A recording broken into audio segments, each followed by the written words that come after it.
This time on Roadkill, we took the Eldorado and made it oh so right. Yeah, not so much here or here. Just focus your attention back there. Yeah, the end of the car that actually drives, not so much. The back half looks amazing. That's the part we worked on.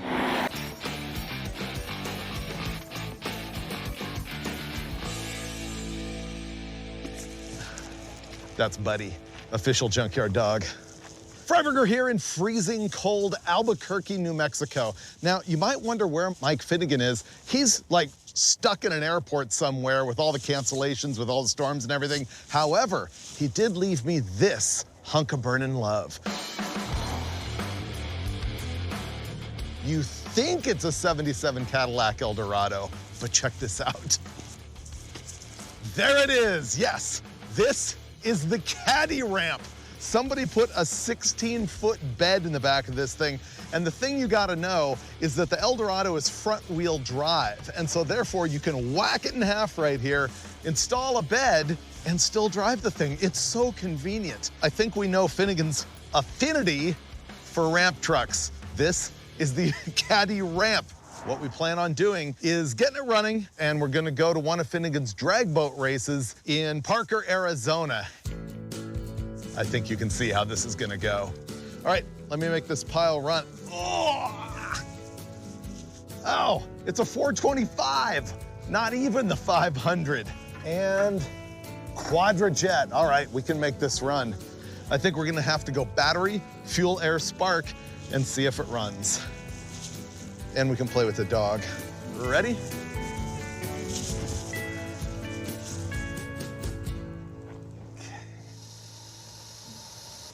All right, park. Done. All right, it runs. Lifter clatter, that'll go away with oil pressure.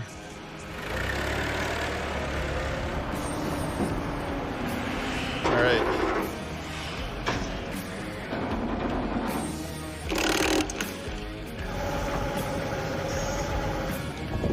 Brakes don't work at all. The pedal sinks to the floor, and so that's at least a good clue. I think I'm gonna rig a fuel system for this thing. I'll get a click-clack pump and put some sort of tank in the back. I'm just gonna ratchet strap this down. We could actually put one on the other side and have dual tanks and just switch back and forth.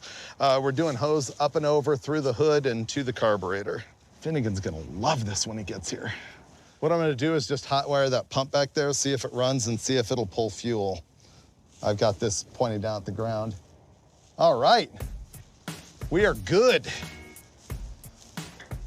All that's left is hooking this up to the carburetor. Okay, that's plugged. With the fuel pump all hooked up, we're gonna see if it'll run on its own. I'm gonna ether it anyway. Okay, here we go.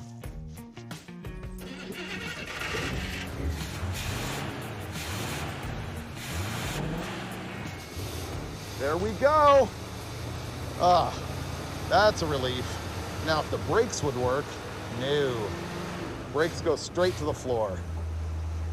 All right, this thing has Hydro Boost, and apparently it's got Eldorado brakes back in the back and discs in the front.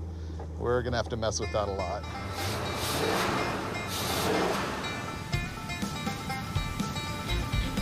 We're making progress on the revival of the caddy ramp.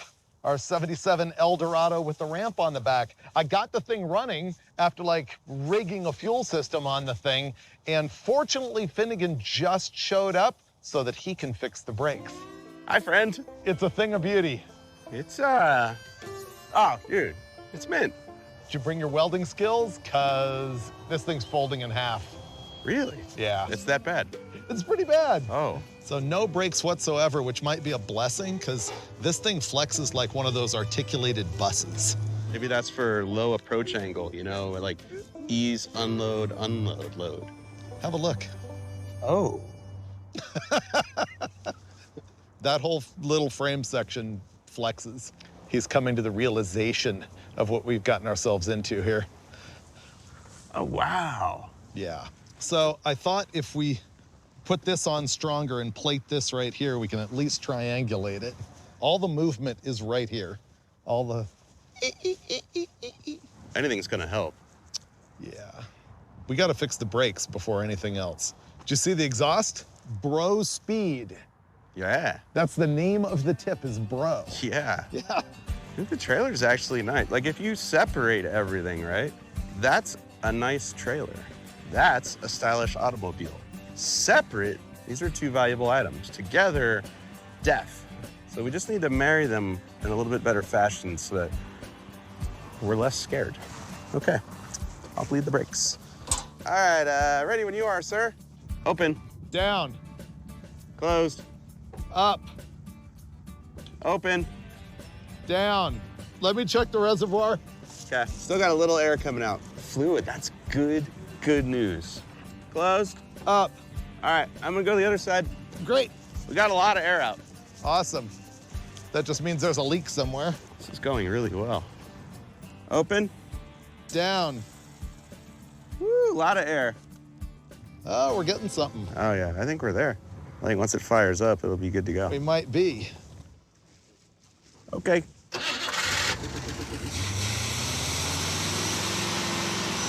There we go. That sounds like something that wants to haul something.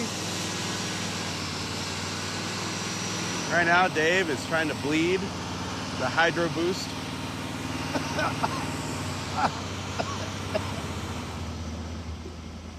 You hear it try and die when I hit the brakes? Off. On. You got brakes? My foot's on the floor of the brakes. Oh, that's not good. Right. It has no brakes. How did you stop it earlier? It'll stop for a moment, right? Yeah, it's stopped now. Is it still stopped? Not now. Yeah, Maybe we need a new hydro boost unit. probably. Yeah, it stops and then it takes off. Oh, whoa, whoa, whoa. So yeah, the brakes just plain don't work.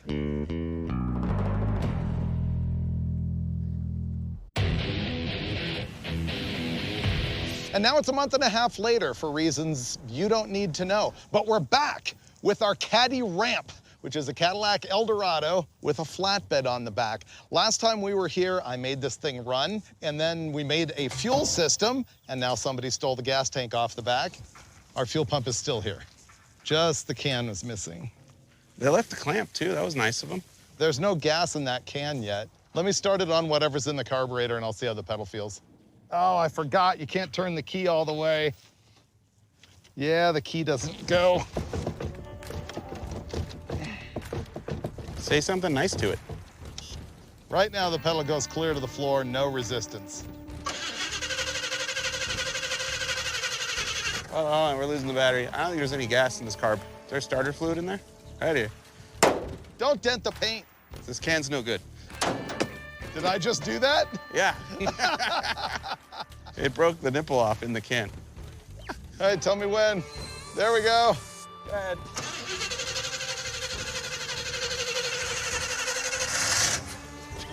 All right, we need gas. We'll strap this down later. This 5-gallon can will get us about a mile at a time. It might have just picked up.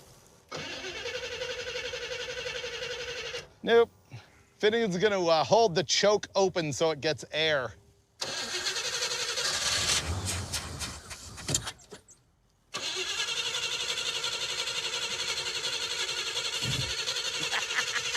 Season 12, we don't even flinch. That was awesome.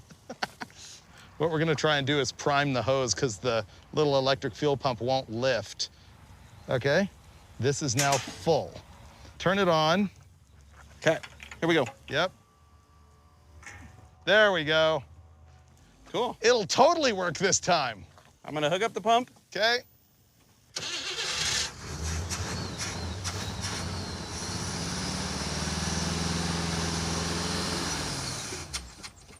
The fuel pump isn't picking up.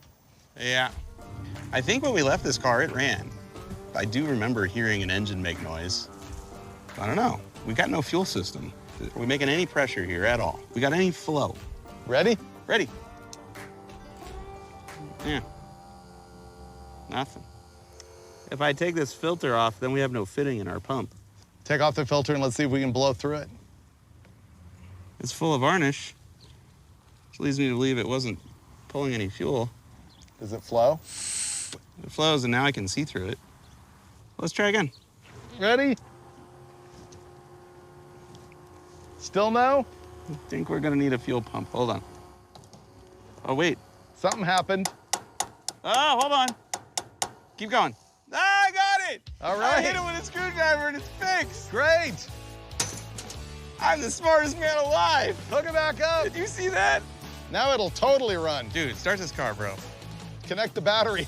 Oh, it is. I got nothing. What'd you do? Nothing. Can we go home for another 2 months and do this later? Ah.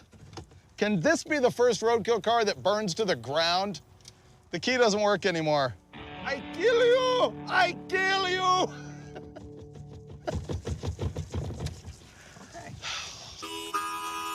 I hate this car. There's a reset button, Dave. A reset button? On the battery, buddy, there's a reset button. Now it runs perfectly. The reset button's the key. That was on your end. To recap, we've shot fire in my face. I've tasted gasoline twice, but it runs now. And that's all that really matters. Never quit your dreams, children. Oh, dude, it locked up that one. And that one. 50% of the brakes over here work. Was trying to do a front-wheel drive burnout. That was cool. Basically, the pedal goes all the way down and then stops. And it stops fairly significantly. I feel like this is enough to get us somewhere where we can eventually change the Hydro Boost if we feel like we really need it. How does it feel with like 1,800 pounds of boat on the back of it? Well, if we get rid of the trailer, it's probably more like 8 or 9. That boat's only 900 pounds? Oh, it's missing the interior. It's just fiberglass with a motor. The motor's probably 350, 400 pounds. So what you're saying is we're good to go? I say get rid of the trailer and we're fine, dude. All right. Now that we've got the brakes functional, here's what our plan is. See that boat right there? We're taking it to the river. Our caddy ramp car runs. It sort of stops so we can finally reveal the scheme. See this boat that's been sitting here the whole time? We are gonna load it on the back of the caddy ramp and theoretically drive all the way to Parker, Arizona. Where there's a bar on water that we can get to in this boat. Do you know why I'm excited about this boat? No. This boat, this shape, if you look down the front. It's a tri-hull. Right. If you take this and you chop the top off of it, it looks just like a CP Going, an Earl Smith, a Rouse. All the really fast river hot rod jet boats are direct copies of this bottom. We could take that 85 horse, whatever that is, off the back of this someday and put a jet drive and a big block and have grandma's hot rod jet boat. Just throwing it out there for the future. No. Yeah, we could. We could, but instead we have, what is it, an 18-foot bow rider? If you get rid of the trailer, it's light enough where I don't think it breaks the caddy ramp in half by towing it. Before we do that, I really feel like we need to take the caddy ramp around the block at least before trying to load this. I agree. Fuel pump. Running. Ready? Yeah, man, let's go. Stopping. Yeah, it's got brakes. Stopping. Don't use them all up in one place, though. Save those for later when we really got to panic stop. It's so noisy. Oh, Hey, it's still back there, dude. it's like a trailer, but attached. This is great. There you go, there you go. Yeah, yeah, you got this. 600 miles. It's gonna be fine. Here we go. Imagine valet parking this sweet piece in Vegas. You trying to make the trailer fall off? Yes. I would love to cut the back half off and just drive front-wheel drive. Uh-oh, bump. It's totally good, we're fine. All right, are you ready for full-on brake check? Sure. Dude, it's money. Money. That's the only tire smoke this thing's gonna make. Floored. What is that noise? Hubcap. Is it? I mean, Oh, no it's brakes. broke. No brakes. Turn it off. Engine braking. Shut the motor off, leave it in gear. I am. Ready for park? That's a red light, dude. Hit it. All right, I'm scuffing the curb. Are you ready? Oh, Jesus, dude, what are you doing?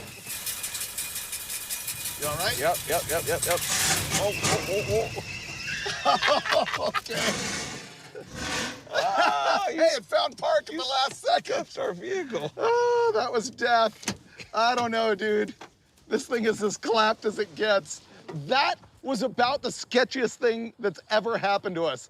Brakes gone. And it wasn't the Hydro Boost, it was something made a big cracking noise back here. Something mechanically broke. I heard something steel break, and Right. I went, huh.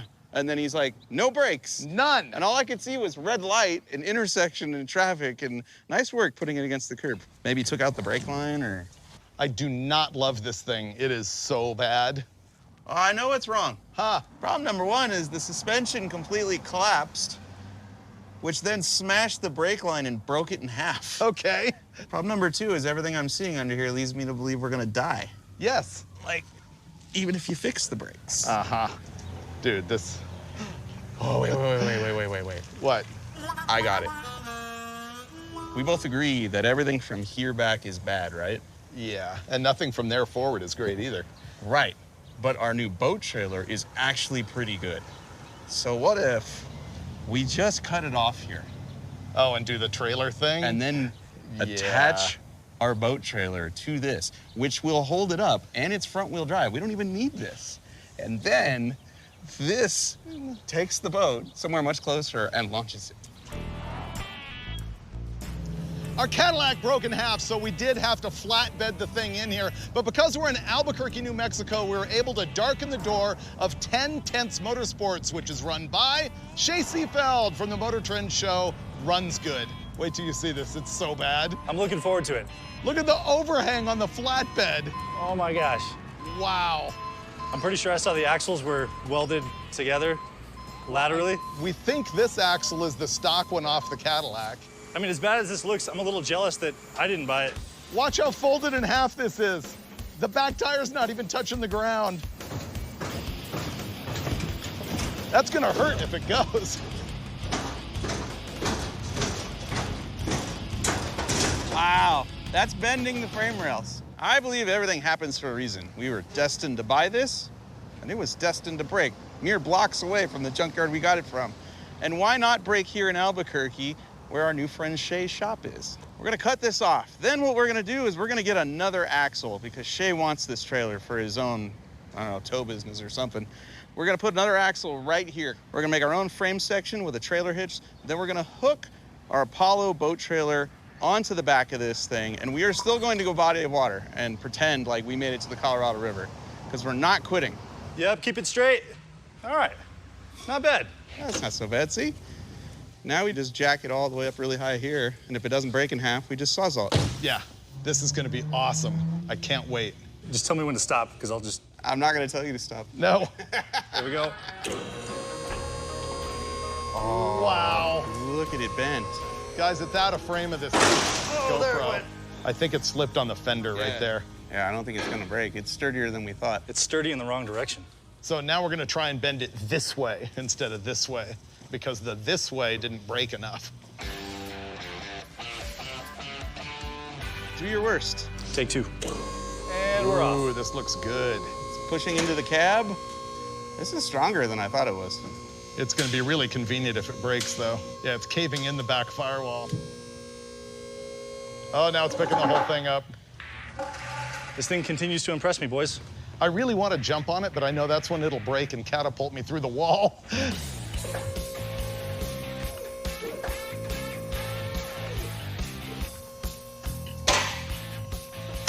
Oh, there goes the rear body mounts, I think. I like it. The only thing holding on are those screws, those 1-inch bolts or whatever they are. Dude, it's crinkled the frame rail. Uh-huh. There's the rear cab wall. After inspecting, Shay noted that the frame is completely torn through, but these two bolts, one on each side, were holding it together. So he's gonna buzz those off, see if we can get this thing apart. Now we've removed a couple of the big bolts that were holding it together, plus a bunch of the like cables and lines and stuff.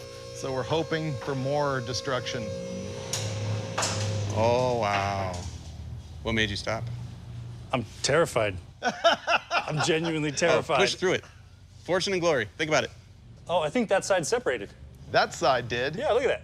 Okay, this side, it's pretty well ripped apart.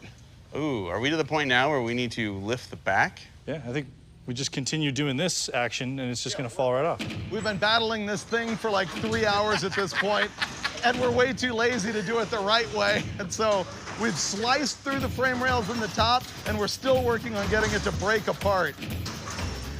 It looks so promising, but nothing's happening. It's bouncing off the ground.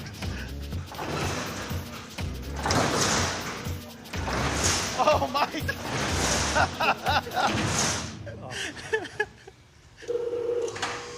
Oh, this shows promise this time. I hear stuff. I hear creaking.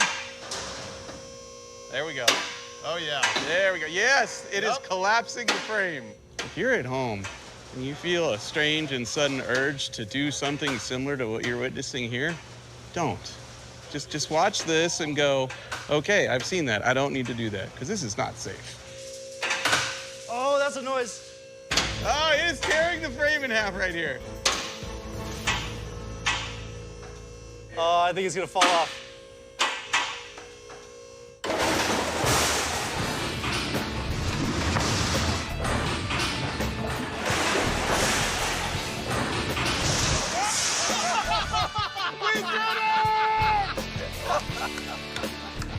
Wow! Wow! Oh my God. That was radically unsafe and yet entertaining. Even after it fell off the lift, it's still hanging by a thread back here. So now we've got the front wheels chocked like mad, and we got Finnegan in the tow truck. I'm driving the Eldorado, and I'm trying not to ramrod the lift or the door or the wall. All right, party people, this is not a drill. I will be inching my way forward. Is everybody ready? I guess so. There. There you go. I think I got it right. Yep, wheel the other way, other way. Other way? Yep. Okay. Oh, yeah, I see. Hard that way, and you're Yep. clear. Great. Yeah. All right. Perfect. Now, Keep going. Yay! boom! Did it! Oh, that was great. Nailed it! Good thing that's another Motor Trend's car. That was doing the wrong thing the right way. Good job, everybody. Yeah! That was awesome. Oh, dude! Ah, we got feet. We got feet to spare. The trailer almost smashed that Mustang. That's only a runs good car. It doesn't matter. Yeah, no problem. You realize we're going to be back tomorrow, right? I'm looking forward to it. He's looking forward to it. Can you believe this guy? He's the best actor we've got on Motor Trend. Yesterday, we made our Cadillac fall into 2 pieces. It was expert. And now we're going to build a new back half. Shop's this way.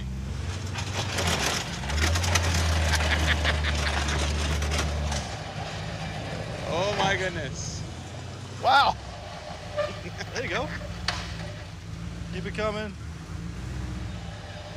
All right, hold it right there. Yeah, it's probably perfect. So I think Okay. you're good at driving this, Freiburger. It's a real drag. Don't judge me, but this is a crude rendering of what we're gonna do here today.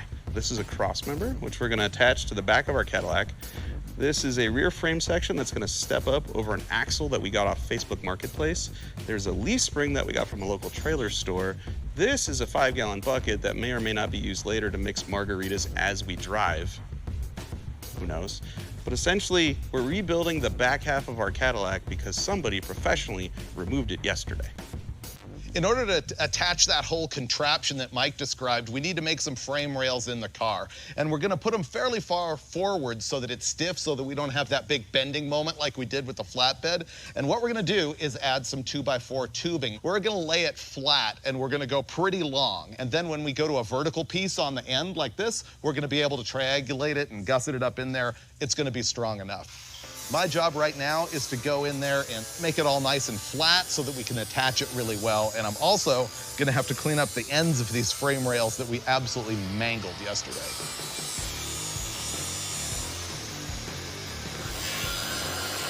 We're gonna install our new 2x4 frame rails. I'm gonna hold it up, Mike's gonna tack it, Shay's gonna tell me if it's level. Yeah, it looks good. There we go.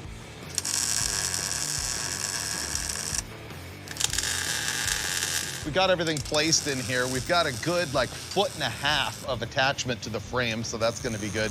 Mike is zapping it in right now. We've got our cross member cut, but we're gonna get all this braced in there before we install the cross member.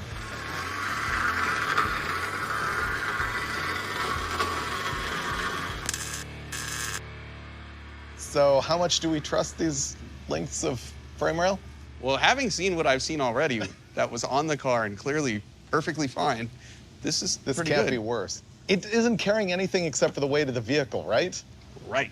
And the tire's gonna be like here, so there isn't a big leverage on it. Right. And there's no torque from no power. torque. Because there's no drive shaft going to the rear axle or anything. Imagine it as a wheelbarrow. You're just doing a wheelbarrow back That's end. it. That's a good way. Right. That's why we came to the right place. And wait till you see our plan, because this is gonna look amazing.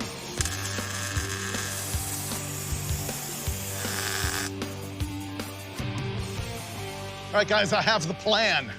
We went to the four-wheel drive shop down the street, and they sold us two 40 by 13 5017s for 50 bucks. Here's what we're doing. We got this axle, which is a GM 10-bolt. It's out of a 64 Impala, but somebody torched the upper ears off the case, which is wild. So that was 150 bucks. Micah's got it all measured out here, so we should be able to set the axle on these jack stands and be pretty close to eyeball on the center line of where the tires need to go.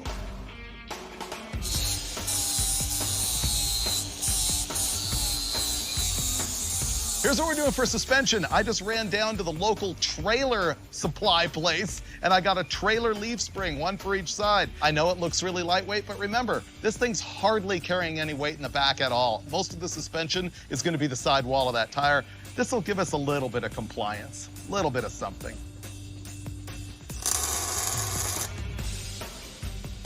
And here comes the suspension, which I pre-assembled on the bench. There we go. Now what's gonna happen is we have to figure out how to Z the frame up here, and then we will weld to here and to there. This is gonna, I think, need a little extra height. We'll give a little angle in that one, so it'll probably be like that, I would guess. Things are humming right along. Shay and I just cut 3 different pieces of box tubing. The first 2 pieces are our main rails that are gonna go above the rear end.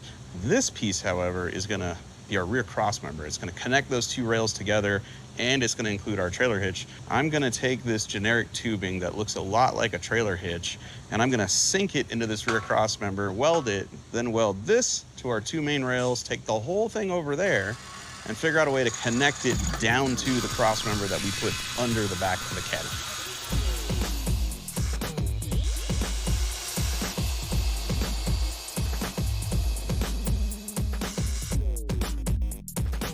I have a plan. Okay. Cut up the wall here, just get it out of the way, throw the seats out.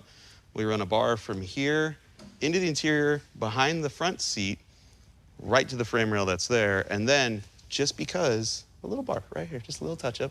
And then we plate the bottom of the frame rail. I think if we do something here, we can Get down. Yeah. Get down on it. I'll keep making gussets. Do you want me to make that gusset? Oh, yeah, can I weld this one while you cut that one? Yep. I'm gonna cut a hole in the firewall here so we can get in there to create a little triangular brace. Oh, we are getting close. That's gonna be the key to this whole deal right now. And then after that, it's just a little bit of welding and plating under the car, bolt the wheels on, set it on the ground, step back, pat each other on the backs because we're just badasses.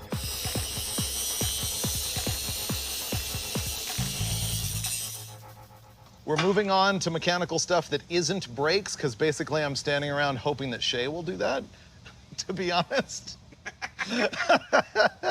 We got a gas tank here, which is pretty crazy. A viewer named Nick came up with this for us and delivered it over to our hotel. And look at this. It has a level gauge built into the cap. That's absolutely next level for us. What isn't next level, what's normal level, is that we're just gonna ratchet strap it in. Actually, Mike put some plates on there to make it more good, but The ratchet strap is quick release, just in case we need it for the boat. Or in case it catches on fire, you can undo it and throw it. Oh, you're right, we use it for the boat. Yeah. We don't know that it has a gas tank or that it runs. We just have a boat. Yeah.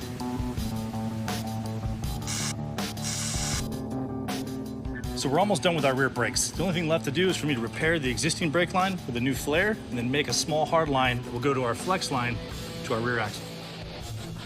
I can't imagine why we would need an emergency brake. Bye-bye. I thought we'd never be to this point, but 2 days. Finnegan, amazing job on the pre-runner. You too, man. It's really nice. This is I like it. the trio here. We get stuff done. Shay, thanks for doing the brakes and everything. No, I'm pretty proud of this. You know what this means, right? We can install the tires if it doesn't knock me over. My God. Oh, they're pre-rusted. Nice. Yep. Ready? Yep. And Oh, dude, it clears. I like them. wow. We need the other one, bro. And we need to put it all the way down. And we need to roll it out of the lift and stare at it. Oh, everyone's gonna want one of these. Now we can have the right look. Oh, dude, we nailed the stance. Nailed it. You have the trailer on, it's gonna sit perfect. This wants to go off-roading. I hated this thing so much 3 days ago. And now it's the greatest car we've ever assembled.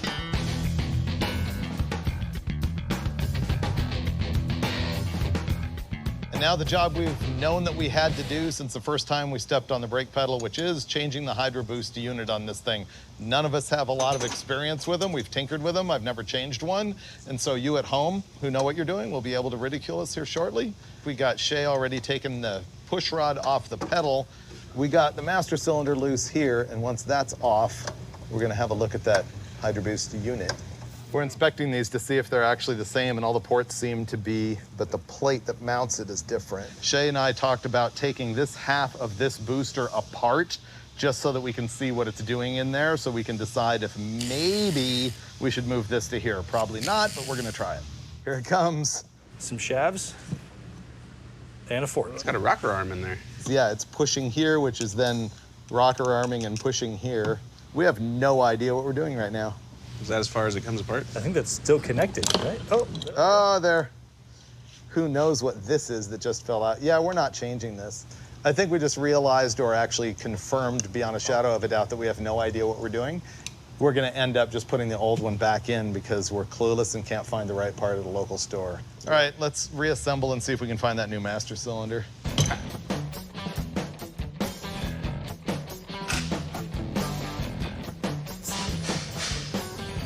On. Ta-da, like magic, we actually got the right Hydro Boost. Our guy Mason went out and found that thing, which is like his main usefulness, that and giving us lip. I have to remove the stock spring and push rod off our old one and that little washer and reinstall it in the new one. And then I think we're gonna be good to go. All right, Shay, we're gonna go for it. Sounds good. I am going to feed the new one through. Perfect. All right, ready for smacking, Shay? Yep, go for it. All right.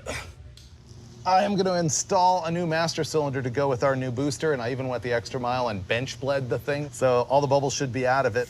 Wow, it's been a long day, but I think we got it all done except for pouring gas in, firing it up, bleeding the power steering, and then I think we're ready to go test drive. It's not skipping. Seems cappy. Oh, we got brakes, baby. Yeah! Nice. I've never been more excited to be 3 deep, boys. All right, guys. Martini in the front, Coors Light in the back. Here we go. Love it. It's rolling. Oh, we're driving it with the big tires on the back. Yes, we are. Oh, it drives a little weird. I can see our tires. Here we go. There you go. Oh, it's working. So, It's working. the real test will be, boys, that's a railroad track up there. Nice. All right, boys. Here comes This is it railroad right here. tracks. Oh, rides like a Cadillac. no problem. I made it.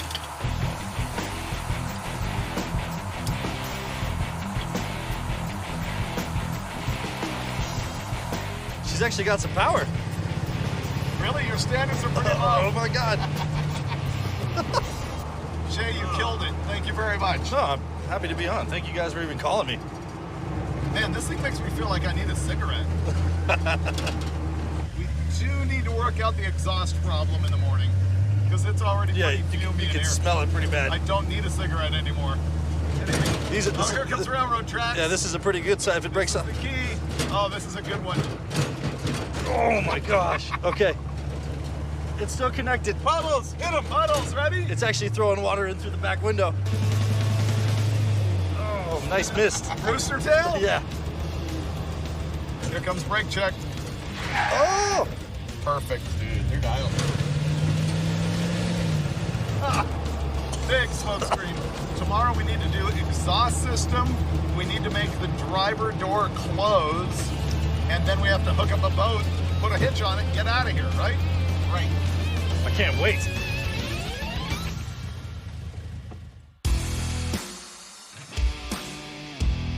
Today's the day we are gonna road trip this doo-doo. But first, we've got some work to do. Exhaust system, make the door shut, make the radiator be sealed, and tire pressure, right? Yeah. You're gonna do the exhaust first? It's practically done, dude. Yeah. Like, It does look good. it's a couple of tech screws, a hose clamp, and the bro speed pipe. All right? That's pretty good. It's Stinger style. Are we getting predictable? Nobody saw this coming. This was a ramp truck 2 days ago. That's true. I mean, Yesterday, the ride quality was a little lacking for a Cadillac, so I'm gonna take some air pressure out of the tires. I would go down to like 15, except for this. There's a tire plug in the sidewall, which often happens four-wheeling, and I'm worried that it'll flex too much and pop that out, so we're gonna go 25. There we go. All right. All right. Sweet. These guys are dressed nice and clean for the road trip. I'll do the honors and I'll get the tailpipe hooked up. I expected to get dirty again today, so.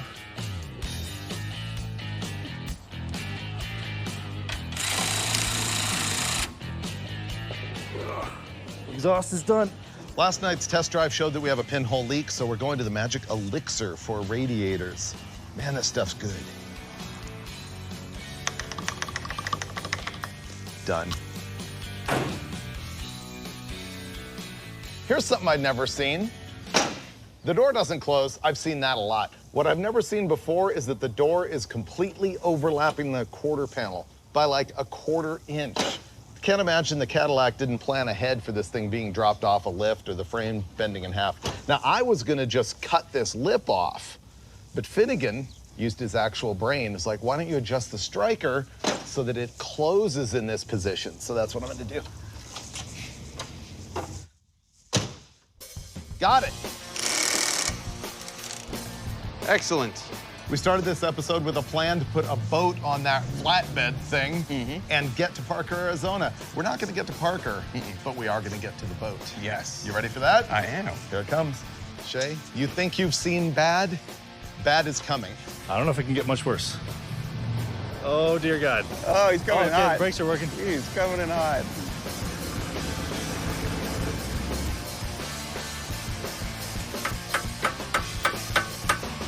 Want to try to drag it too? Can you pull it? Oh, we're gonna do it. That was good. That was a bam. I think we're good, dude. A genuine pleasure, man. No, Thank you so absolutely. All much. mine. We're out of your hair.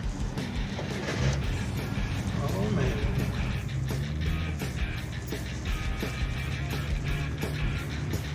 Man, I'm just driving the boat with confidence.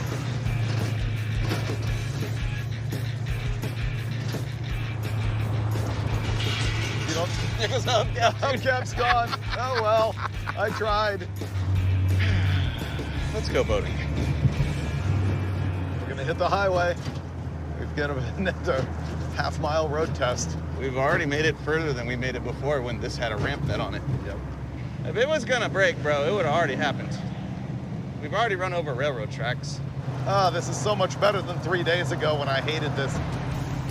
It's pretty smooth, too. Yep. Trailer feels like it's wagging a little bit. Yeah, it is.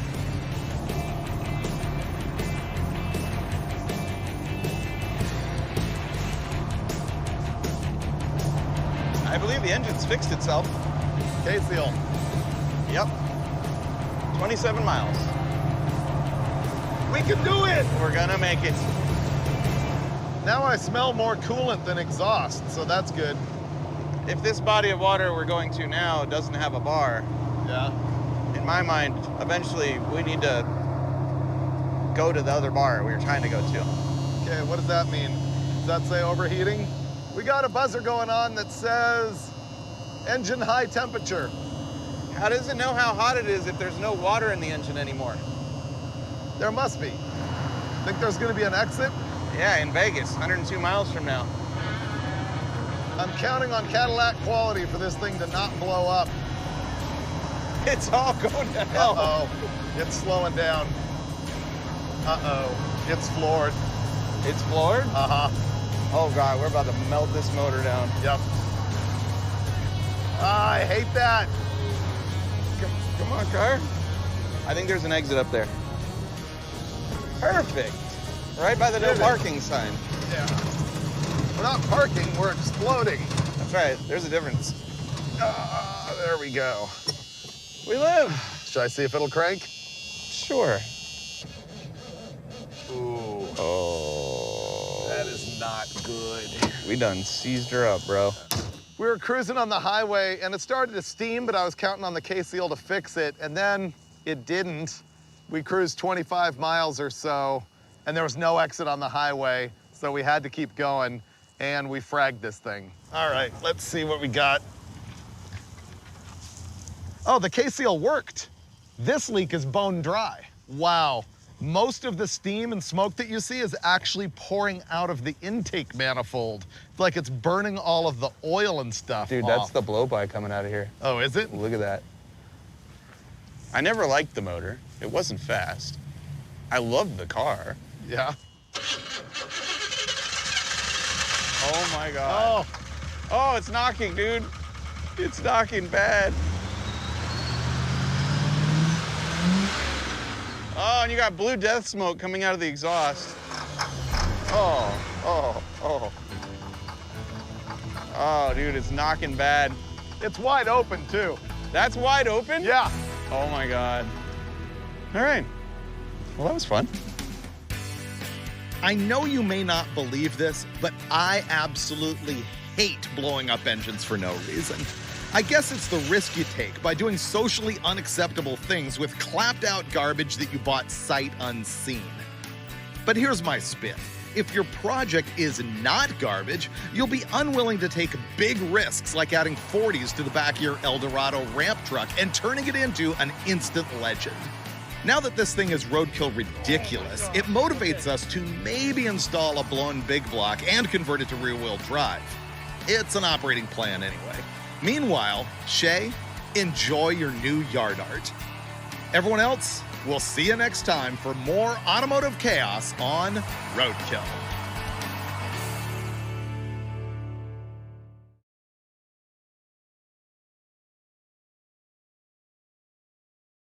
This time it is once again off Roadkill, a shootout of the full-bodied Rally Duster versus the gutted vet cart. Who wins? Mike Finnegan.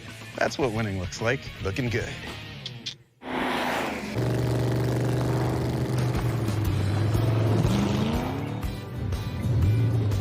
Refresher course. This is a 1973 or maybe 1974 Plymouth Duster.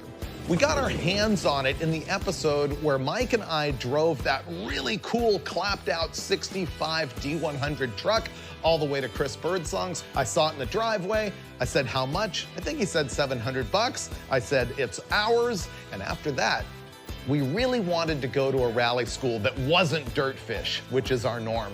So we went to Rally Ready in Texas, and we had a shootout of me and Dulcich in this versus Finnegan and Newbern in the Camaro that had been on the Faster with Finnegan show. I gotta admit, the Camaro won pretty badly. Might have been a driving skill issue because the Duster is really good. The problem is, Birdsong built this entire thing for us. What did he do? He built this killer grill with no headlights. I love this. This saves the 73, 74 body style. He dropped in a 5.9 liter Magnum engine, which is the 92 and up version of the small block Mopar. It has a stock Mopar 3-speed in it. Unfortunately, the rear end is a 7 1/4, which is like glass. I predict Finnegan breaks it somewhere on this trip, probably early so that he doesn't have to drive the whole rest of the way. Do you even remember this car? I remember the wheel falling off of this car. Yeah, that was the most memorable thing about it. Yeah. You know what the problem is? I don't feel attached to it because we didn't build it. Yeah, and also, when I drove it, it was really pathetic. So that's another reason why Mostly I that's don't what it need is, right? My whole plan here is to try and get it back to Chris Birdsong, who actually built the car. So what I want to do is fix everything that we ruined on it when we were at the Texas Rally School, drive it out to the desert, and having a shootout against the vet cart. We will be driving the vet cart because it's what we do, and Birdsong will be driving this, and if he beats us, we're gonna give him the car back. That seems fair. Think so? Well, it won't be any better than it was before. Will it feel fair after we spend like 3 days fixing the header, the wheel falling off, the alignment, the seat? You're almost giving it back to him in the condition that it was when he gave it to us. So Yeah. yeah, that seems fair. Yeah. The header's gonna be the worst, so do you wanna start with that or kind of ignore it? It's really on your side of the car, so. No. I was gonna be like, yeah, I'll put the seat in and, you know, whatever this side needs, but the whole, you know, wheel fell off that side. You cut the header in half on that side. It really wasn't me. Let's fire it up, see how bad it is, and see if we can tolerate it on the highway the whole way.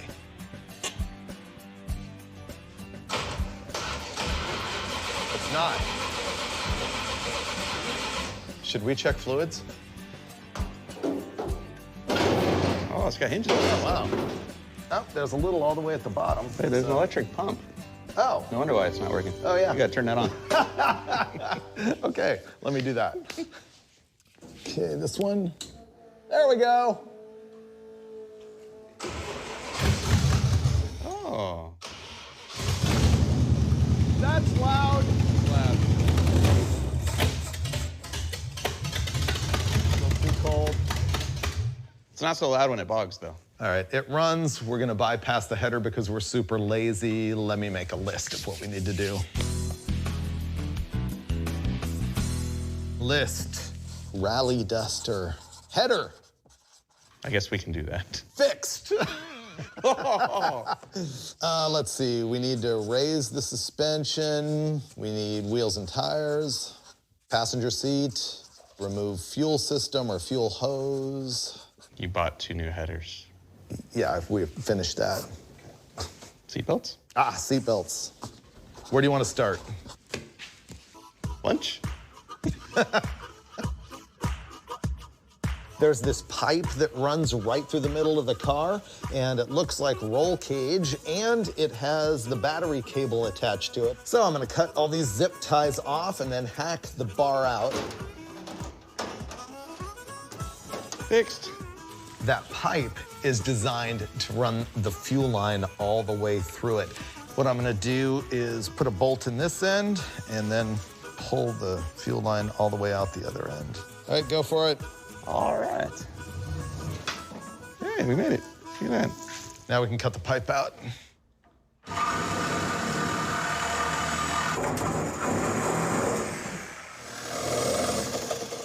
Okay, we cut that bar out. I think the next thing we have to do is jack the car up because there's a whole bunch of stuff that needs to happen there. Raising the suspension, fixing the wheels and tires. All right, what I'm gonna do here is fix the alignment. Right now, it's set up for circle track racing, which means that the camber on this side is way in like this, because when they turn left and throw the weight this way and flex the suspension this way, it takes the tire from here and sets it up straight so it's got more traction on the ground. There's cam bolts. Right now, they're set so the upper control arm is all the way inboard, which tips that wheel in. I'm gonna set them up so that hopefully it's straight up and down. These are welded. No. Maybe it's like a Freiburger weld and I can just break it. Aha.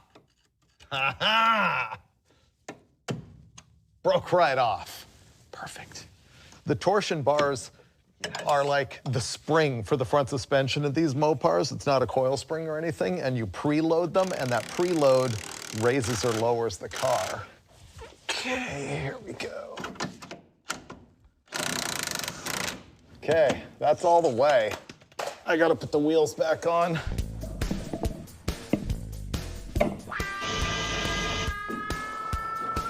Oh, yeah, she's 4-wheeled now. I got this tire pretty good. This one's either turned left or towed out. The toe's gonna change radically with the adjustment on the control arm. Okay, that sits way better, actually. As predicted, I gotta pick the thing up again. I didn't get the camber adjustment right, so they're both in like this, so it's gonna be a little fiddling back and forth. When you're adjusting the camber, you always have to do the toe afterwards because the camber adjustment is gonna affect the toe.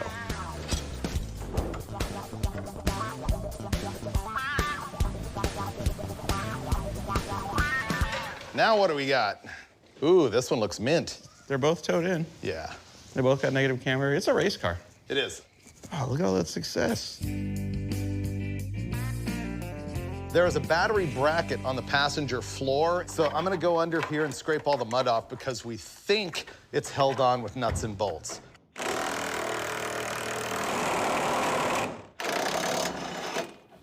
Getting close.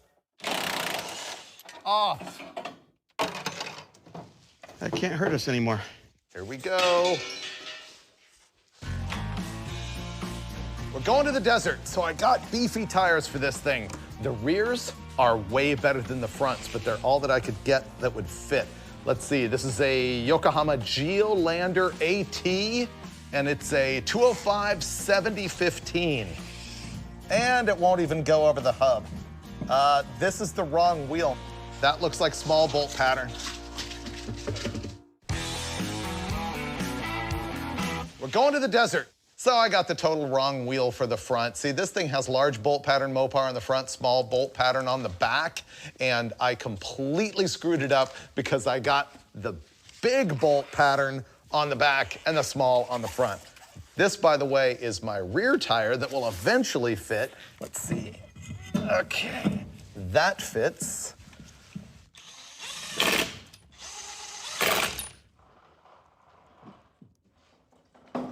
Whoa, this is gonna be great. Man, we might be shopping for some new 215s for this thing, for the back. So right now, climbing in the car, gonna wire up taillights. And when I say taillights, I mean a brake light. Ready?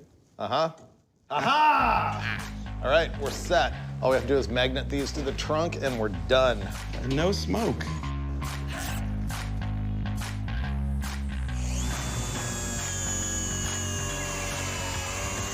We've sort of run out of things to do if we don't have parts, and so what we're gonna do is create our Lexan window, but we're not gonna install it because we still need to like reach into seats and seat belts and stuff like that.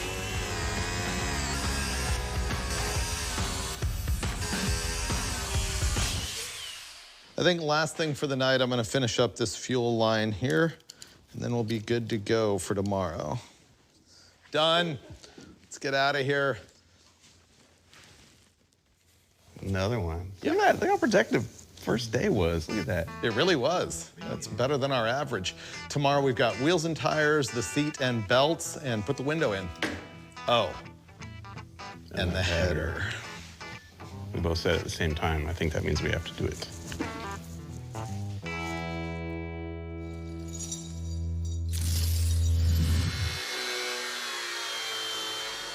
We need to put a passenger seat in this thing because it doesn't have it, and we have new meats, which look really good. Oh, they put white letter out. Ah, I hate white letter out. So this is a Yokohama 205 70/15. So that's gonna be the front, and then I got some real meaty stuff for the back. Wait for it. Someone roadkilled this thing bad. Right now, what I'm doing is taking our new Pro Car rally seats and installing sliding tracks, you know, for comfort. This is great. They have white wall out on one side, but not on the other. I had mentioned earlier that this tire fell off at the rally school because it had like a hinky adapter on it, and it no longer does. I called Dulcich and I had forgotten that we removed that there at the school, so that's why this is now working perfectly, but this is not.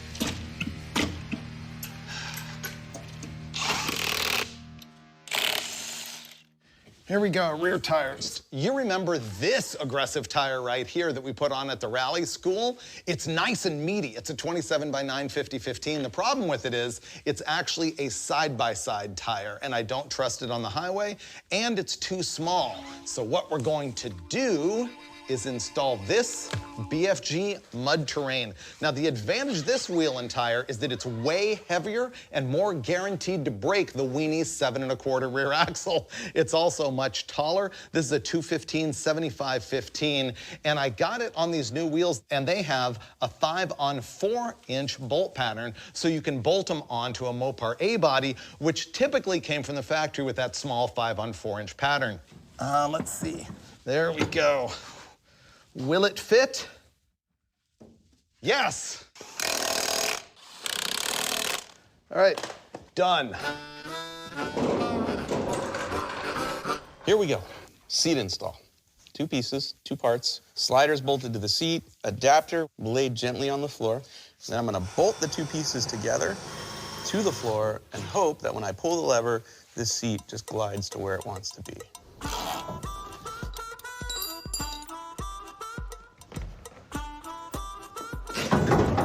Worked perfectly. Boom.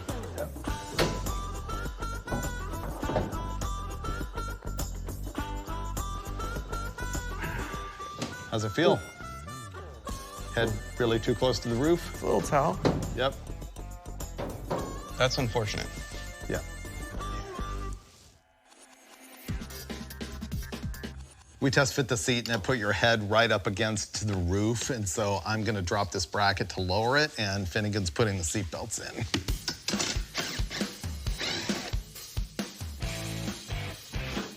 Seatbelts are done. Totally safe.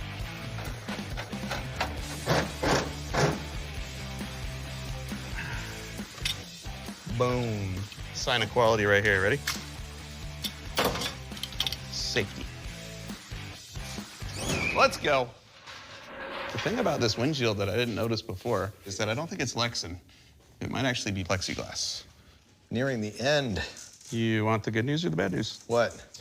The good news is this fits perfect. The bad news is just cracked. It's kind of what I was worried about. That's why it was melty and stinky and shardy. We need and actual thick. Lexan.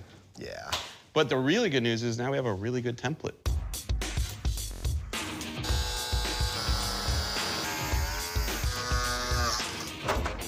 Yep.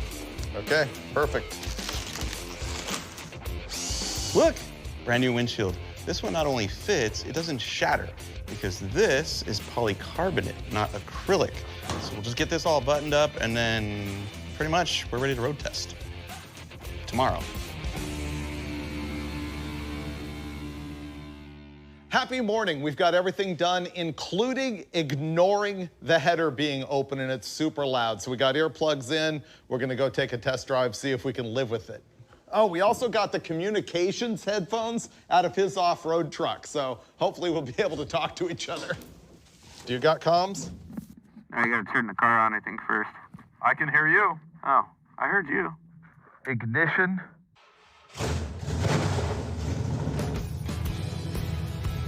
I'm still really close to the roof.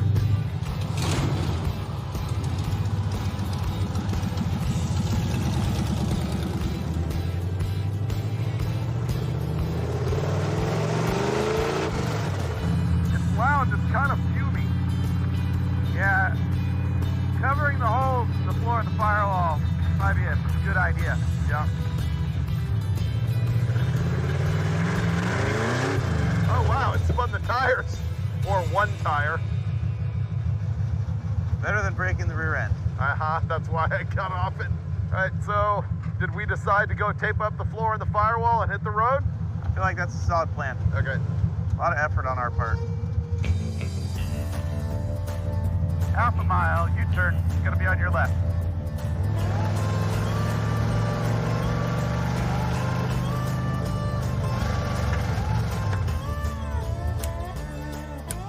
We live. I didn't need to see this from the long view because this camber is now horrible. One problem at a time. Let's fix your seat. And we'll fix the flat tire that got eaten up by the alignment later. I feel like somehow this adds something. This is gonna be like horseshoes. Got it. Winning at life. All right, let's see. This thing is supposed to tuck in. Here's your T-Rex tape. This is a floor mat. This is part of a 4-piece floor mat collection. It is now gonna become a shift boot because we don't have one.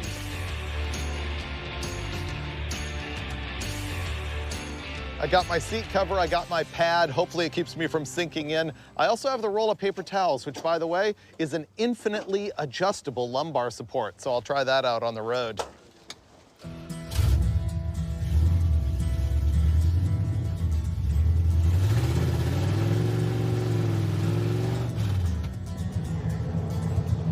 My new seat is way better. I actually smell it more now than I did before. I'm wondering what we're doing here. That's for doing Rockfords. Left hand or right hand. Oh, I see, it's like a necker knob. Yeah.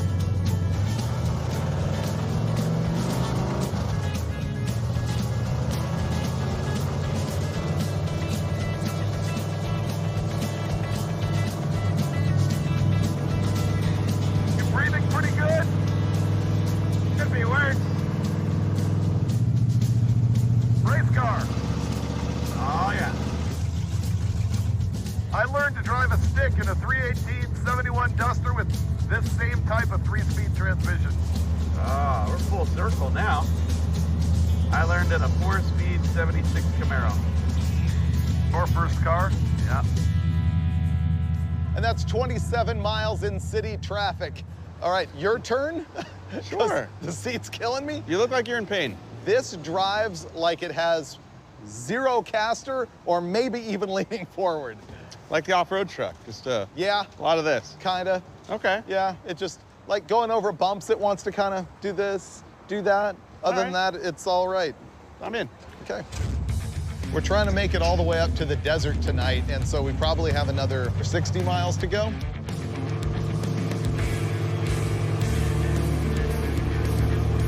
Actually, drive's okay. That's good.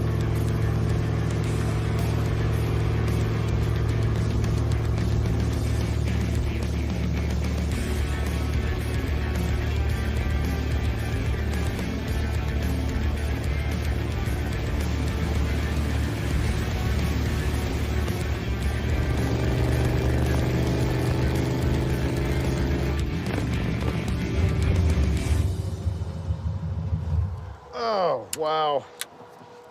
Ah. All right, so that was the leg where we gave up on the headphones and resorted to screaming. It's really not that bad. We stopped basically because we don't have headlights. Am I screaming? I think I might have been screaming. Turns out we went like 130 miles today. We did? Yeah, Felt like so much further. it did. Yeah, so we're gonna call it for the night and be back at it tomorrow, and I think maybe some action that doesn't involve the freeway. That would be great. Yeah, some dirt would be good. Yeah. Let's go.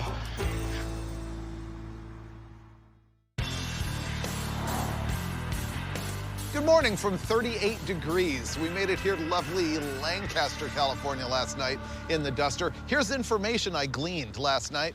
So, you know how I did an alignment in the shop, but then it still looks like this? So I asked Birdsong what's going on with this because I got the adjustment all the way out. He said something all about using a B-body spindle with an A-body control arm, and all I really heard was, it's not my fault and it's not getting any better. It's cold. Sure. You're making me drive, aren't you? No, I'll drive. Really? Sure. Okay. I just want to watch you try to get through the window with that wrapped around your waist. Well, right now it's clipped with a knife and it's not really functional. So we're gonna have Finnegan zip tie this to me. Go for it. Is this awkward? Yeah? I got it. Is that enough? Yeah, surprisingly. Go ahead. You got Thanks. this. Oh, look at that. Okay, let's go. You can see why I put the slit over here because, boom. Thank God we got the steering wheel cover. It's chilly today. I hate for my fingers to stick to the wheel. Yeah, they have those new heated steering wheels and stuff. Here's a tech tip for those of you with tinnitus, like I've got really badly. The typical yellow ones are soft foam. You want to get the really dense foam. They have, I think, 31 to 33 decibel reduction. They're actually better than a headphone.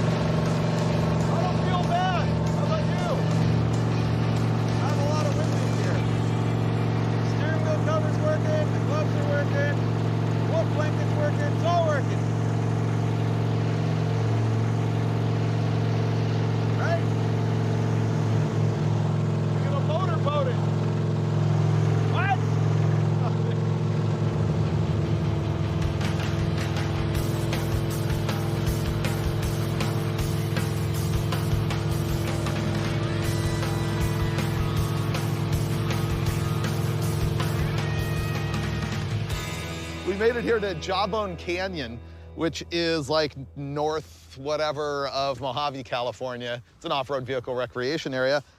And the producers have styled us with the vet cart.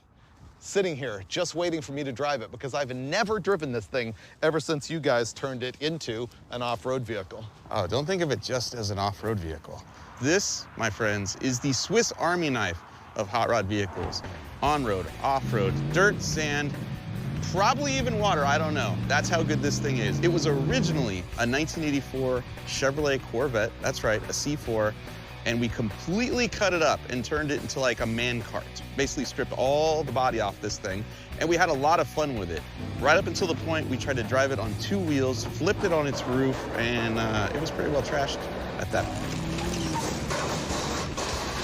This is its probably peak form right now. It has long travel, hand-built suspension, coil-over shocks in the back, a Ford 9-inch rear, knobby tires. It still has the small block and the Doug Nash 4+3 manual gearbox, which makes it an adventure to drive and find third gear at all times. But it rules. It's not unbreakable, but you can beat it like it owes you money. I want to drive it. So let's go blast around Jawbone Canyon. Want to church up the steering wheel a little? Oh, Wow. all right. Unfortunately, this is loose on the wheel, and I can't steer with my new guantes. So you're just gonna have to handle that. Neck brace.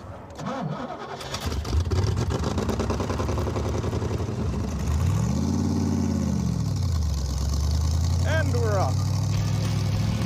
This is gonna be chilly with no windshield. Second gear, third gear.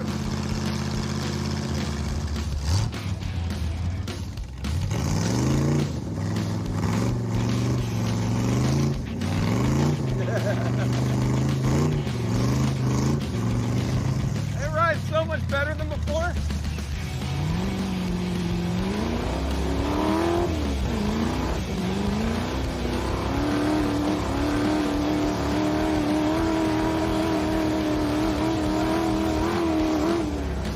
Oh no! We're so close! I couldn't see what was on the other side!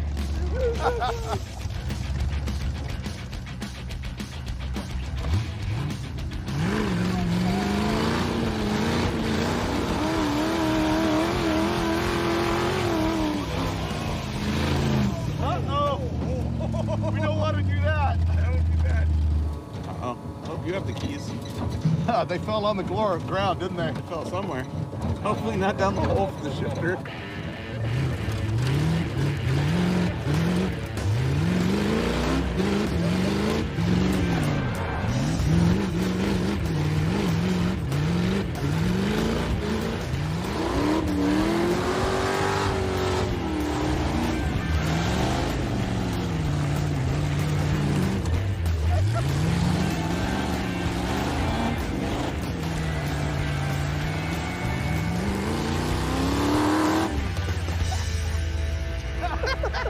I got mud butt. Thanks. Yeah. That was really fun. Once you just give into it and accept that your friend's gonna get you no matter what, there's a lot of freedom in that. So here's my review, having never driven the vet cart in this configuration before. It's still a riot, but as Finnegan said a couple times, it's still a Corvette. It doesn't have that much travel, but given that it doesn't have travel, it actually has really good traction. We were doing some pretty good hill climbs. I chickened out on the biggest one, but man, it's fun because the hardest thing to do in this thing is keep it straight. It's so short, has so much power, spins the tires.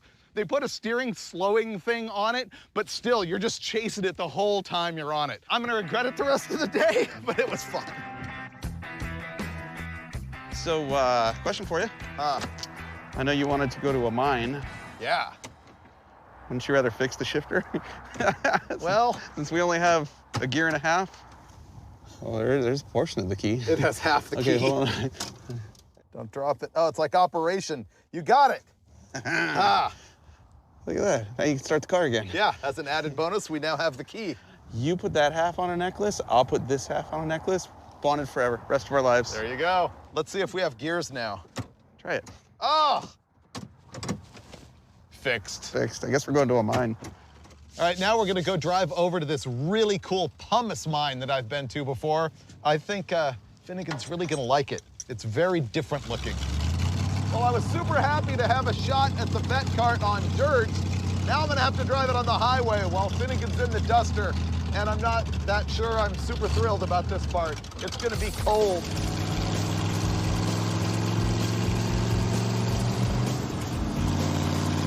It's windy and I'm getting sandblasted.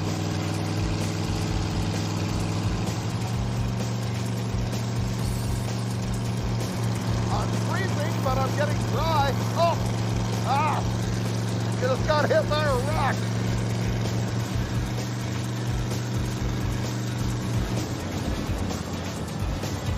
Finally we're here.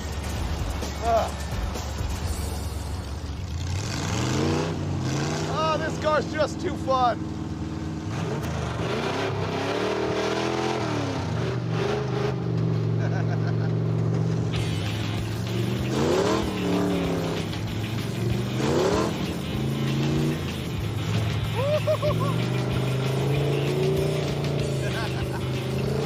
Wow, this is pretty nice now.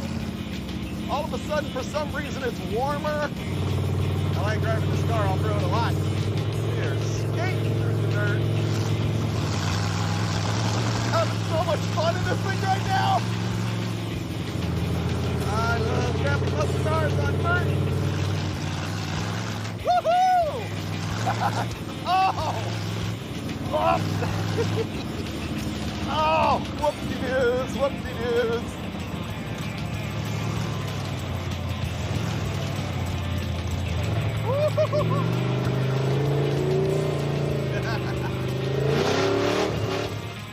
We're almost there. This part's rougher and rockier than I remembered.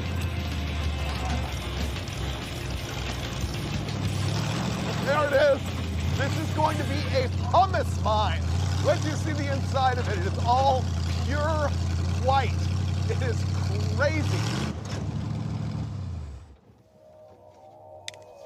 Whoa. Isn't it crazy? I feel like I'm in Star Wars. Look at that. It goes to the bottom of the earth.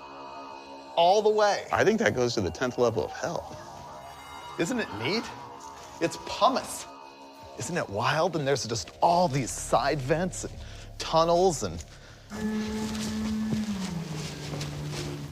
Did you hear that? What was that? What is that down there? Dude, this is the inside of Space Mountain at Disneyland, bro.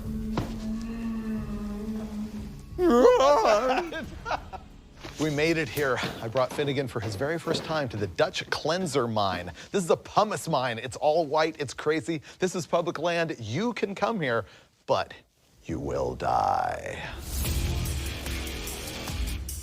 Can I have the vet cart when you die? Can I have the Super Bee?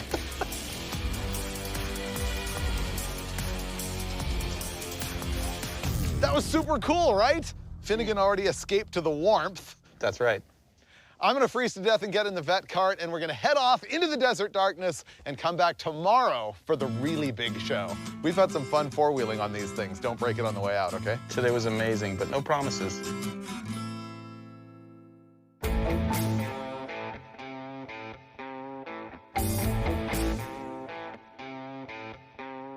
We made it to Bar B's Ranch in the vacation paradise of California City, California. I was gonna say this is gonna be the best day yet, but I had a blast yesterday, full-on riot. But we're gonna have an even bigger deal today, because as you may have noticed by now, we've got a third player, Chris Birdsong. Hey. So here's what we're gonna do. We've got a racetrack going on here at Bar B's Ranch. Off-road, lots of mud, lots of ruts, lots of turns. We're gonna have a shootout between these two cars. I will be the impartial judge with a stopwatch. You're gonna drive the vet cart. Okay. You're gonna drive the car that you built. If you win, you're taking the Duster back home. Oh, you are so not making it back to the pits. You want the car that much? Oh, I'm taking it. Yep. I was wondering why you said bring an empty trailer. Now you know. Which, by the way, he towed out here with a 69 Charger RT 440 with a tunnel ramp. So yeah, you got to run for the number. It's going to be strictly off the clock. So you guys have to decide who's going first. I'm going first. You are? Yeah. All right, that means you'll have a number to beat. All right. Yep.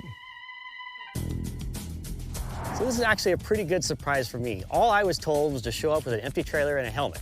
So I didn't know what they were going to have me drive, but then knowing that I had the chance of taking this home, I am going to. And I'm going to full send this thing just to make sure I take it back. Bar B's Ranch is 50 acres. We've got 10 acres right here of winding up and down rutted desert roads with a whole bunch of brush off to the sides.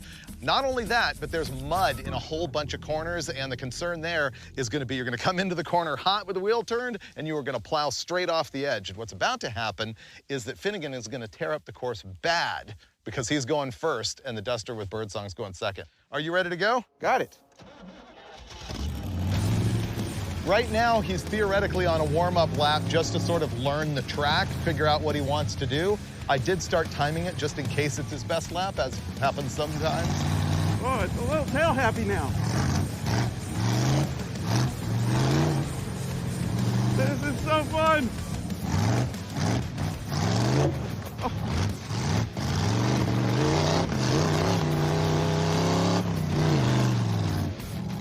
It's his first race lap.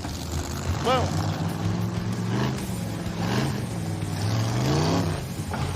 Oh, no! You're doing great, Finnegan. Keep going.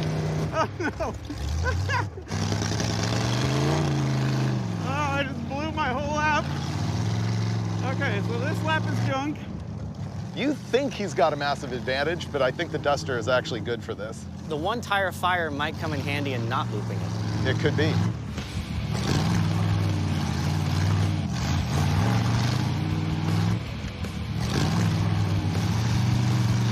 Come on, car. Not a lot of traction. What's going on? I think he might be gifting you the car.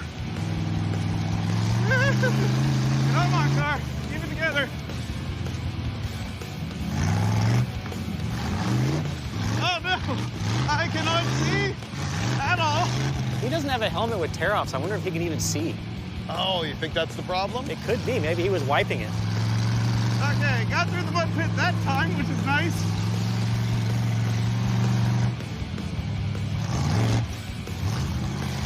Got around that corner pretty good.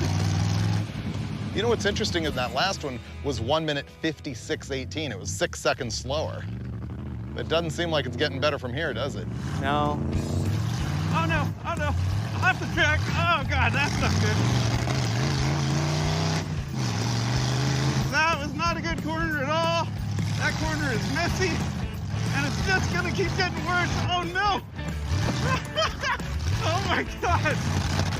Doesn't it sound like it's burbling? I mean, it's got EFI. Come on, car. It's running terrible. I think the ignition got wet. Oh, yeah.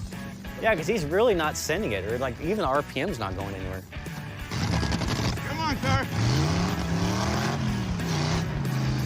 The EFI is unhappy, and I've thrown away this lap. Yeah, he's already at 1 minute 40. Let's go. Come on. Make it clean. Come on, car.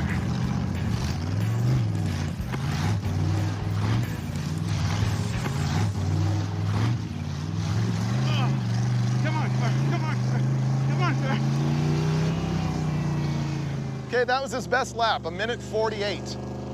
Oh, listen to it running at RPM. What's the deal?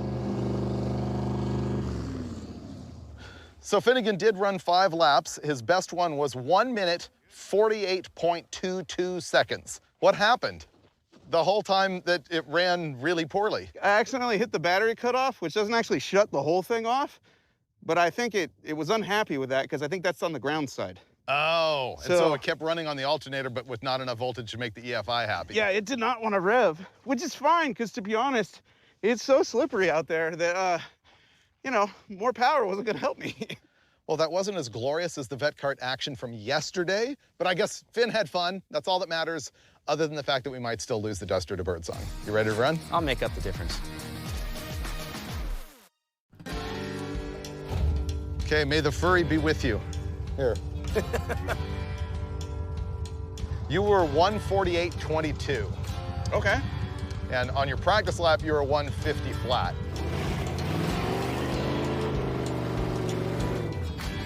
So I'm timing his practice lap, just like yours. Oh, he's already sportier. That car works, dude. He's way more aggressive. That car works. So he's actually got traction. Uh-huh. And he's actually a really good dirt track driver.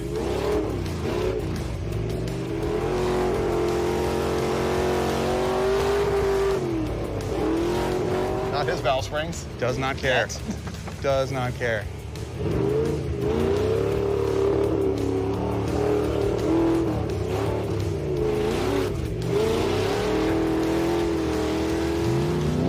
That is rough.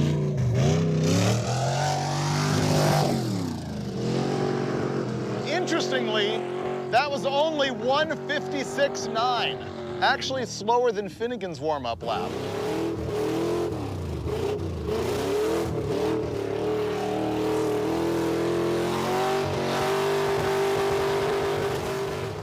What if he doesn't want the car? Oh, plot twist. Maybe he's just trying to wreck it, and then we have to take it home and deal with it. Yeah, it sounds like a man who does not care about the motor and doesn't want it in his living room.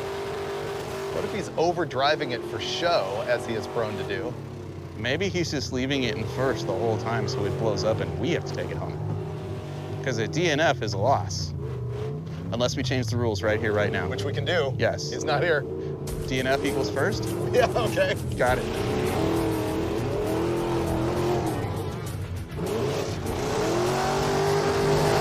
Oh, man. That was 152 and change. He's got to pick up 4 seconds to beat you. And he might be. He's at least putting on a better show. Dude, I'm telling you. First gear when you hate your motor. If you hate your neighbors, you hate your motor, you just leave it in first gear and put your foot to the floor.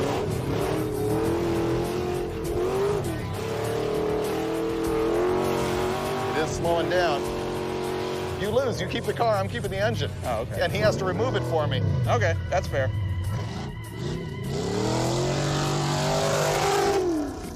Wow.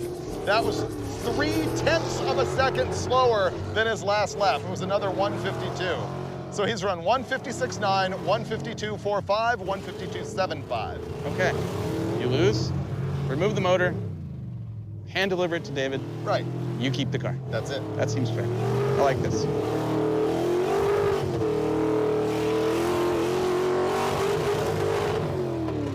I think you blew up the rear end. Ah, dang it. This thing is so much fun. I think it stopped moving. I broke it. I hope it's not a drive shaft. Aha! I didn't break the drive shaft. Win! I didn't break it. The rear end blew up. I knew it. I forecasted that for like days. So the question is, how do you think you did in your first 3 laps versus the vet cart? It was a lot of RPM, but it was like all wheel spin. So I don't know. Through the corners, it kind of stuck pretty good. Like, it surprised me how well it stuck. I would just send it in, it would hit a cushion and just start turning. So I knew I had to just like throw it in harder than slowing down. But I don't know. I'm gonna think Finnegan got me by like 4 seconds. Nailed it. He went 148, you went 152. I should take it just because I guessed good. You lose. Oh. But here's how it's gonna play. You still get to keep the car, But you gotta remove the engine and deliver it to me to put in the red Duster at Dulcich's place. If I won, does that mean I would have got to keep the engine? Yes. It's like a win-lose, but it's still win. No, it's a lose-lose, but I win. Yeah. And that's what's important. Actually, everyone wins. Finnegan won the race, Birdsong won the Duster, I won the engine, and you win this free bit of life coaching from Roadkill. Just go buy an old dirt track car, or grab a Corvette and whack the body off the thing, or scheme your own automotive concoction and then use it to blast your buddies with mud or snow or rubber or chunks or whatever. Just lower your standards, raise your fun days like we do every time on Roadkill.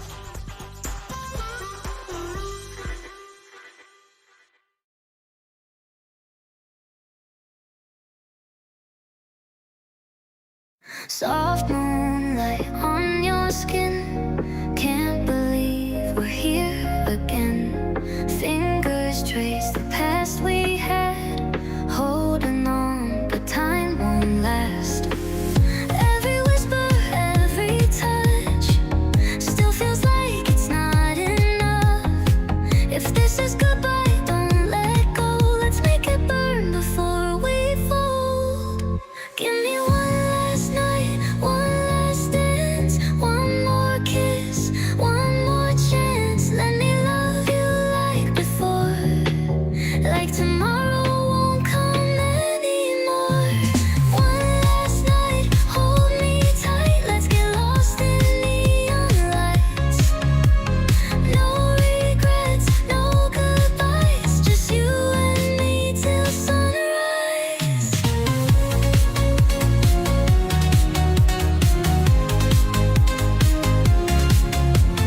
Memories play like a song. Can't rewind, can't right the wrongs. But here we are, hearts still ache, so let's not waste what's left to take. Every whisper, every touch still feels like it's not enough.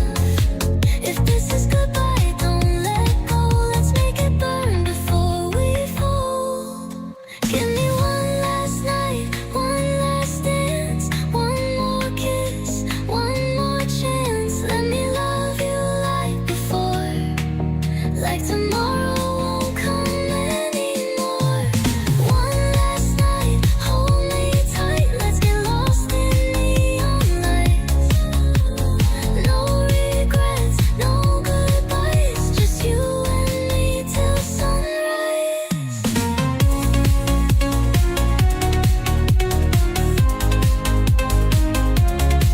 No words, just the way we move. One last spark before we lose. Let the fire take its toll. If we're breaking, let's lose control. One last night, no turning back. Feel the rush, fade to black. One last breath, one last fight. Stay with me, just one last night.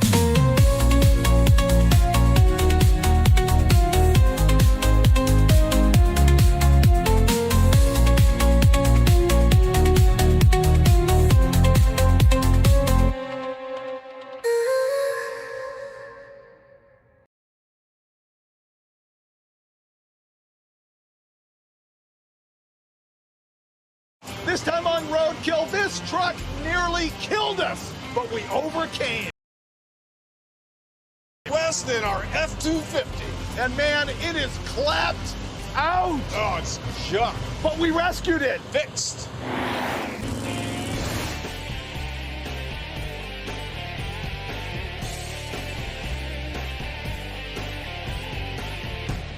We're in Sandy, Oregon. Our crew guy Mason bought this 67 F-250 4x4, and it's got like a later model grill and stuff, so don't freak out when you see it and you're like, that's not a 67. But regardless, we're going to Wildcat Auto Wrecking, and we're gonna go shopping. This is a Mopar-only yard. Do you think they'll let us on the property in our Ford? What is this, an F-250? Yeah, 4x4. This truck's great. So far, so good. We've got a little getting used to the shifter. Yeah, the carburetor's pretty terrible. Like, it just has a happy spot near Yeah. wide open throttle, and that's it. But our crew guy, Mason, drove this over 100 miles, so I humiliate myself if I have trouble with it. I know. Yeah.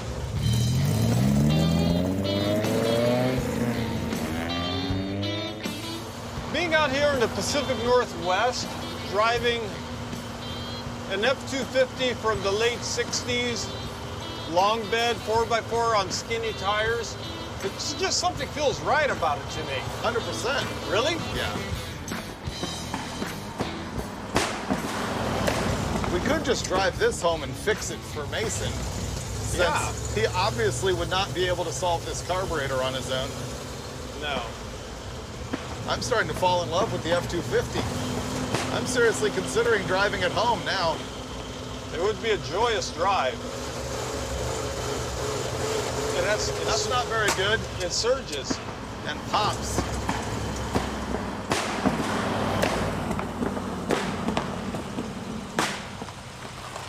Made it. Yeah.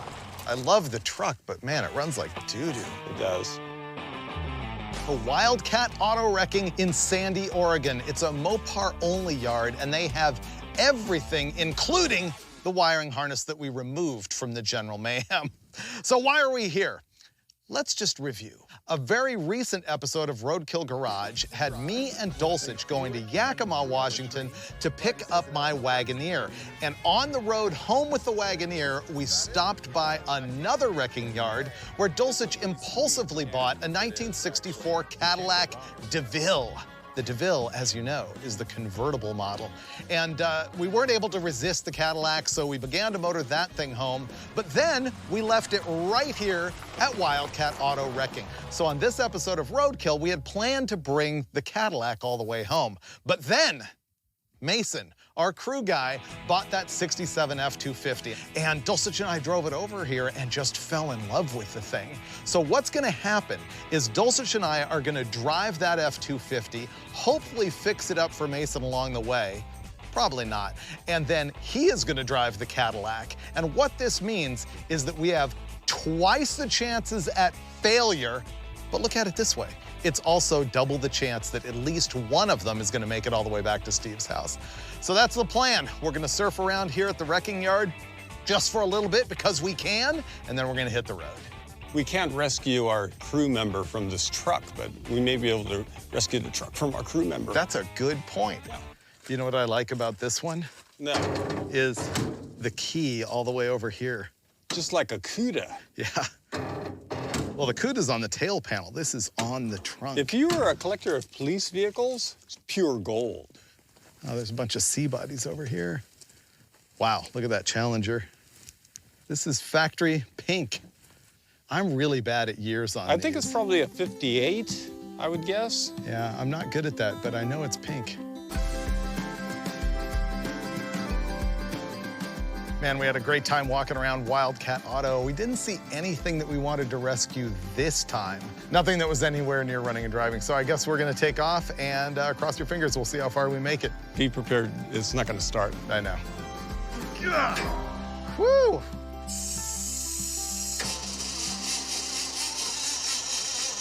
Wow, look at it smoke out the valve cover. That's got no spark. Stop. You're gonna kill the starter. I think what we need to do is get one of the production vehicles and put jumper cables to the battery. Give it a shot. That should fire. It's cranking fast. Wait, wait. Yes! All right, Steve, 8,000 RPM. Yeah. Woohoo! So you know, this will be a comedy. Let's go.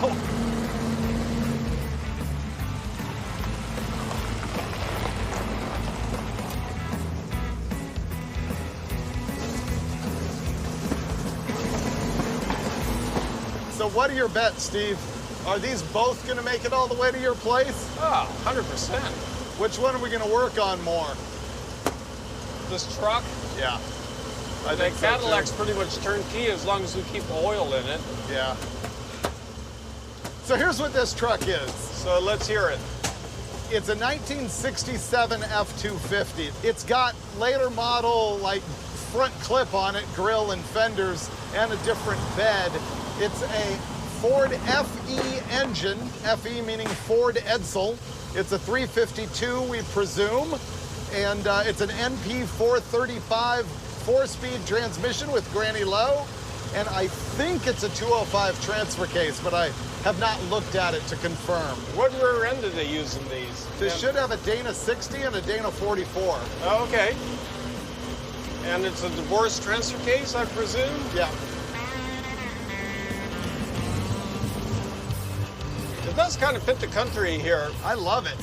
Thinking about moving here. Have you seen any Sasquatches yet? Not yet. Wow, this thing's smoking out the left bank pretty hard. Yeah, it is. I would let this thing cool off and then we should work on it. Yeah. We should do goop, we should do coolant, we should do something about the carburetor. Yeah. Once you get going at steady speed, though, I think it's fairly okay.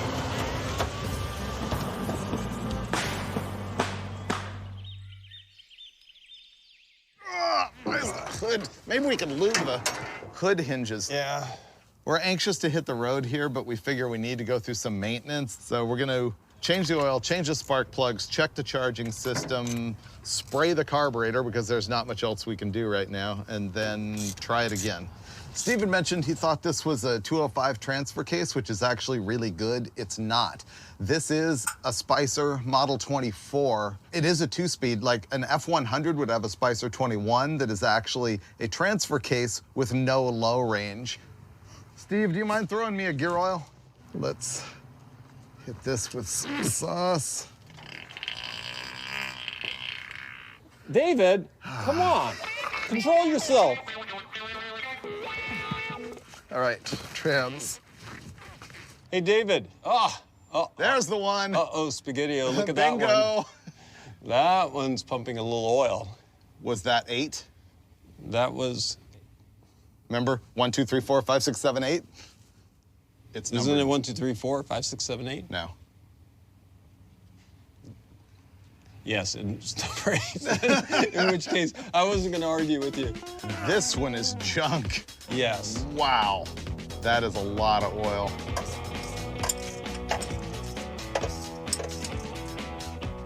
Trans is good. Good. This battery is not a very comfortable seat, but it's all I've got. This is a Dana 60 rear axle, and it should have 456 gears in it with really short tires. That is gonna buzz some RPM on the highway. David, I think you might have some digestive issues need addressing. This thing was empty.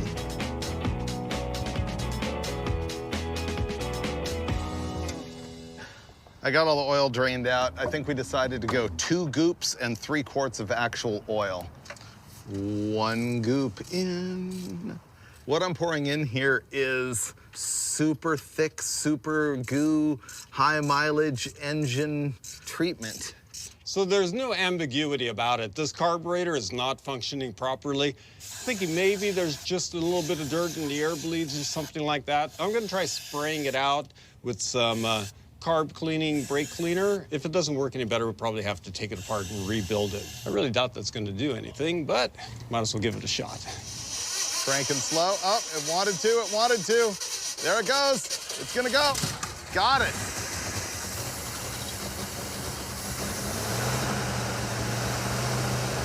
I think we should check the firing order on this thing.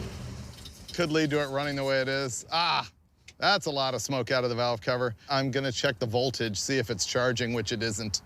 Went from 11.6 to 11.9. I don't think that's charging I at don't all. think it is either. What you just witnessed right there is a FE big block Ford running terribly. 154-26378. Okay. So here's 15463. Ah, I was hoping that was way wrong. Yeah. Now we're looking at the points to see how they are. It appears to be new. The lobes on the cam are not junk. The distributor doesn't have too much wobble in it. These are all carboned up. Yeah.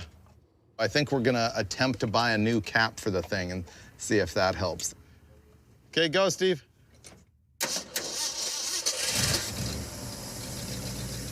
so much better. The other problem we're experiencing is that the charging system is not working, which we tested just a minute ago. Yeah, I didn't see anything here on the amp meter, which... Yeah, wonder, this has got a new alternator on it. Oh, wait, there's wires falling off of it. Okay, I'm gonna make Steve troubleshoot that because he made me change all the fluids, and I'm gonna go get a distributor cap. Part store is just like in this parking lot, super handy. I'm making you rewire the alternator while I go get a distributor cap. Okay.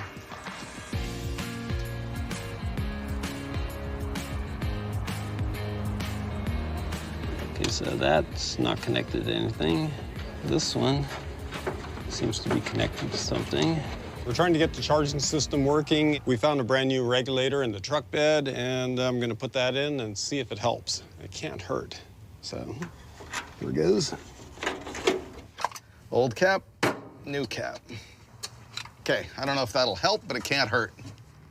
Now we're gonna test it. Firing. 12.1, 12.2, 12.3, 4, 5. That works. And you'll notice that it runs slightly better. That carburetor is still trash, but we're gonna deal with that later. We gotta find a store that has a carb kit. For now, we're hitting the road. It has to find carburetor. Man, that's terrible. Yeah.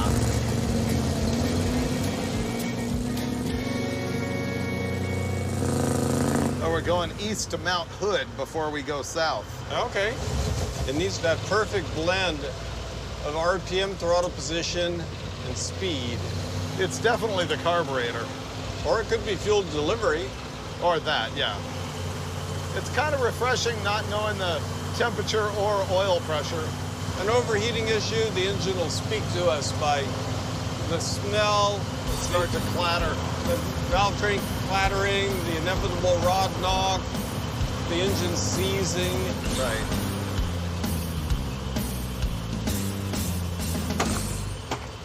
That guy thought he was getting shot. Yeah. Engine's dead. It doesn't like the sudden decel. Engine's dead. This thing died coming down the hill because when you lift off the throttle, I think the idle is too low. We pushed it in here with the help of crew guys and a good Samaritan, which was cool. And now we're gonna see if we can get it running. Yeah, it puked everywhere out the bypass. Steve's gonna idle it up now to see if we can fix that dying problem. Start! Come on! Ah. We need jumper cables. We need a new fix for this. Sounds good. All right, let me check spark.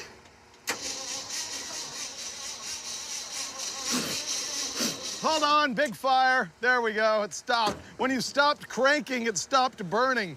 Maybe the coil got hot and now it's not giving a very strong spark. Like, is it a baby spark? Like baby, not baby shark, don't break out into song here. It jumped half an inch or a quarter inch. Okay. Set everything on fire. Well, you could do a song called Baby Spark if you want to. No, thanks.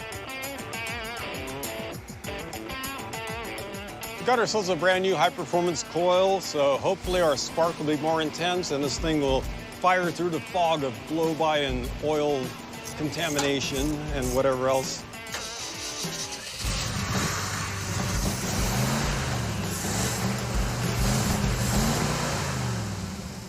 It sounds better to me.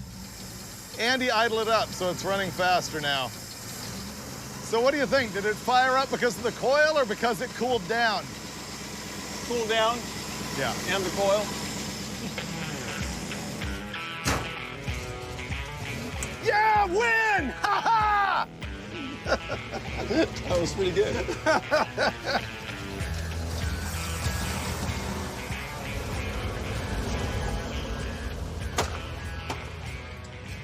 Engine's dead. How far do we get? 38 yards. Oh. It's arguably worse than before. It's just... Yeah, something like that. Right. Attaboy. Ooh. Ooh, that's a lot of pressure. That is definitely hot. We didn't even get a quarter of a mile down the road, and it started to really buck and not want to cooperate. Don't do this at home. It can be dangerous. Okay, gotten rid of all the dangerous pressure. Ready?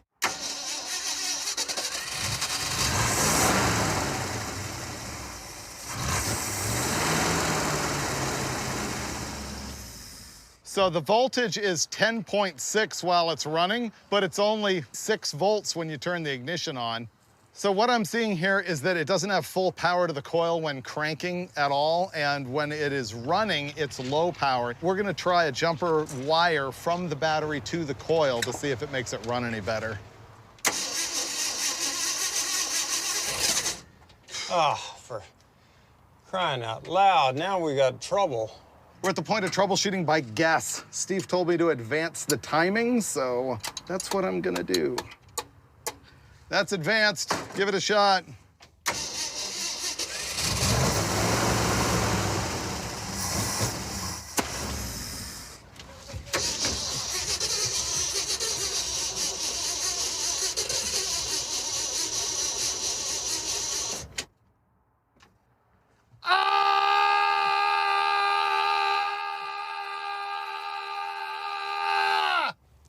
Minivan. It's so painful. This is what you get when you let a production assistant buy a car. It is absolutely agonizing. Yes. All right, crew, we need your minivan again. What we're gonna do this time is jump it directly to the starter relay. Didn't do anything. Do you want to give it a shot of ether, and then I'll just start it right up? The ether's a proven failure. Yeah, I know, but it makes me feel better. Yeah, you like it.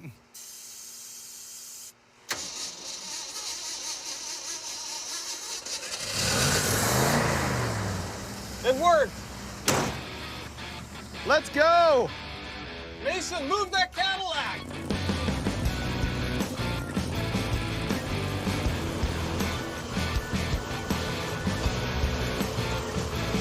Is it not gonna want to climb the hill? It will.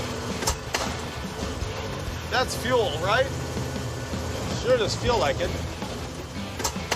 Yeah, I mean, this engine's shot. Although I notice it's not smoking today because of the goop. Yeah.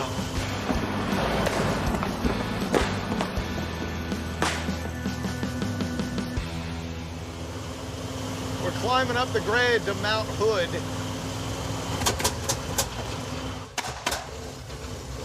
This is frustrating. It's not getting any gas. Nah. That's a wide spot. You want to stop? What a mess. All right, our new theory is fuel delivery problem is why it won't climb a hill. And the problem with not starting when hot? It's unrelated. Unrelated, but frustrating. We suspect that the built-in fuel filter on the mechanical fuel pump is clogged up because it seems like we're having fuel starvation. Now, that's a cartridge-type filter, and we don't have an extra one, but we do have an inline filter, an electric fuel pump, and a bunch of hose. We've totally butchered this fuel system together with a ton of hose and zip ties and a pump that we had in the trunk of the Cadillac from our last adventure. I've got it really poorly wired here. What we're gonna do is run the pump and hope that we see fuel flowing in this filter, as long as it doesn't catch on fire. Hope so. There it goes. Really? Sweet. No leak at the carburetor. What we're doing here is arranging the ground wire for the fuel pump to be grounded inside the cab. That way we can turn it on and off without having to open the hood. Try it, Steve. It's working! All right, Steve, the pump's running. You want to see if it'll fire? Of course. Perfect. This is literally the best it's ever run. Watch this be the whole fix for the whole thing. Let's go! Oh! It's me no happy.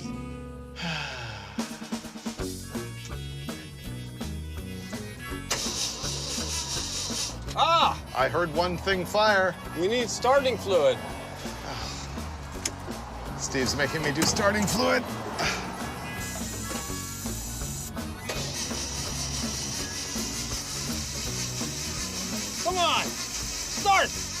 this thing will not run on ether. How does that make any sense? You won't start, you won't climb a hill, oh truck. Our boy Mason came and bought you, oh truck. We're chasing our tails. Yeah, I know. It's like, it's one thing, it's the next, it's the next. It's like... Get back? Oh, what's this? Yeah, I know. Look at that. I just saw that. Ah. Something's shorting out inside this distributor.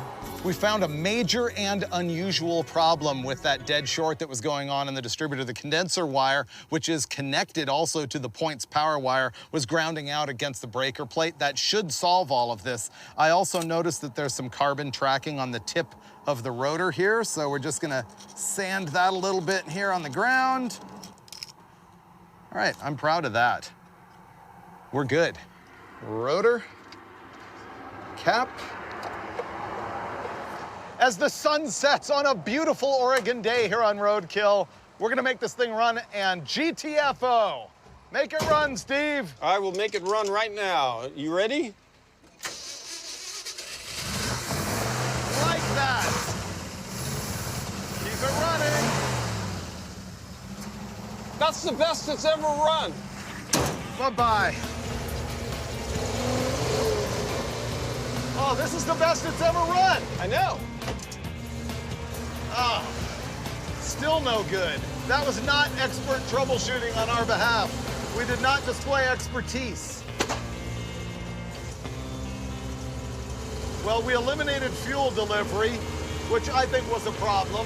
Yeah. We solved the short in the distributor, which was clearly a problem. Absolutely. And now we're down to the carburetor just being garbage. Yeah, which it's been all along. Once we get past Mount Hood, the rest of the state is conquered, right? Yep.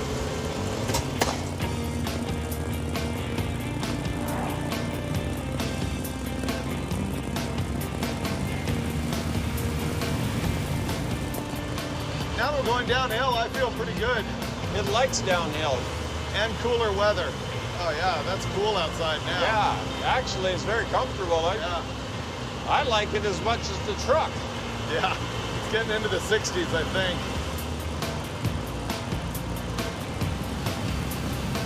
Man, what an adventure this has been. We named the truck Pops because that's all it really does. You didn't see it on camera, but we like ran out of gas in the middle of the highway. Big Bad Thrash, get out, fill it up, go. It was like a disaster.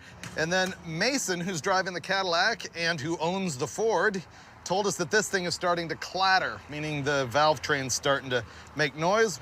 So I'm gonna stop and put some goop and some oil in it. 1 goop, 2 oils, and ready to go.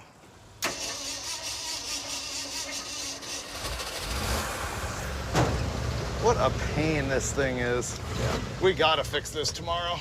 No question. We're in Bend, Oregon.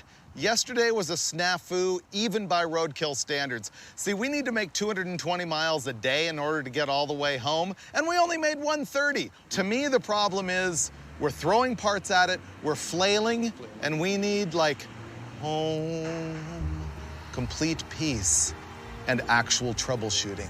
So that's what we're gonna do, is work on the truck, we're gonna troubleshoot the thing in order, and then after that, we need to work on the Cadillac because it sounds like the starter's probably falling off. Yeah, I think you're right on that diagnosis. I want to check for vacuum leak, then compression test. Okay, we can do it that way. Yeah, he's going for the Dulcich 3 pump. We got the fuel pump going. The accelerator pump does work in this thing, by the way. Running.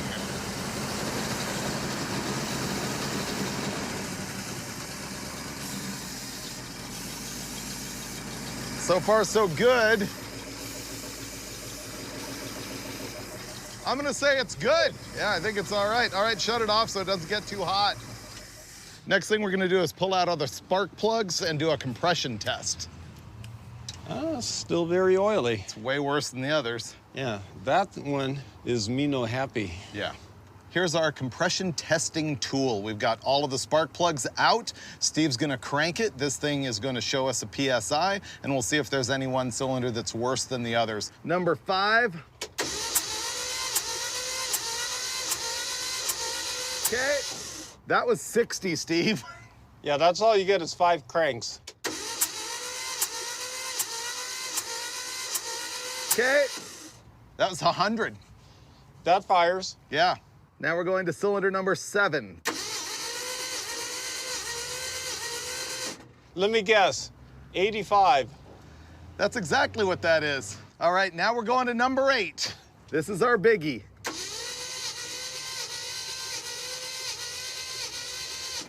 Wow, 70. 70? Yeah, it's junk. All of these should be like 120-ish. Yeah, that's really bad. That's a big part of this thing not starting, is it's got no compression. And when the rings are that shot, they also don't draw fuel on the intake stroke. They need to have a good seal in order to create a pressure drop. So it's got no vacuum leak, no compression. No compression. Not only is the engine trash, but the carburetor's garbage and the distributor is junk. So what do you want to do next, distributor or carburetor? How about if we go with the carburetor? I've been itching to rebuild that carburetor since we started. We got a rebuild kit here in town, and what's amazing is a local parts store actually had this distributor, so we're gonna mess with that later as well. Look at that crud right there. Hopefully that's all the way through the carburetor and the passages and stuff. It'll explain our problem. That is straight up dirt. Yeah. There's crud in the carb. Yeah. Oh, dude, look at that. Are you serious? Dead cereal. Our jet area has been reduced to probably 1/3 of its original size. You can also see the silt in the back of this one and not as much in that one. Hey, David, are we going to bother with this rebuild kit? Steve. I didn't want to ask you a rhetorical question, but everything came off just perfectly serviceable. The only reason we needed the rebuild kit is so that we had the confidence to take the carburetor apart, but we're Freiburger and Dulcich. We don't need that. No carburetor can stop us. No. Ta-da! Our new carburetor has arrived. It's actually not new at all. We took it apart, cleaned it up. We're gonna put it back on. It's gonna run like fuel injection. Okay, let's reinstall it. Now we find out if the carburetor works. Ooh, what if it starts really easily?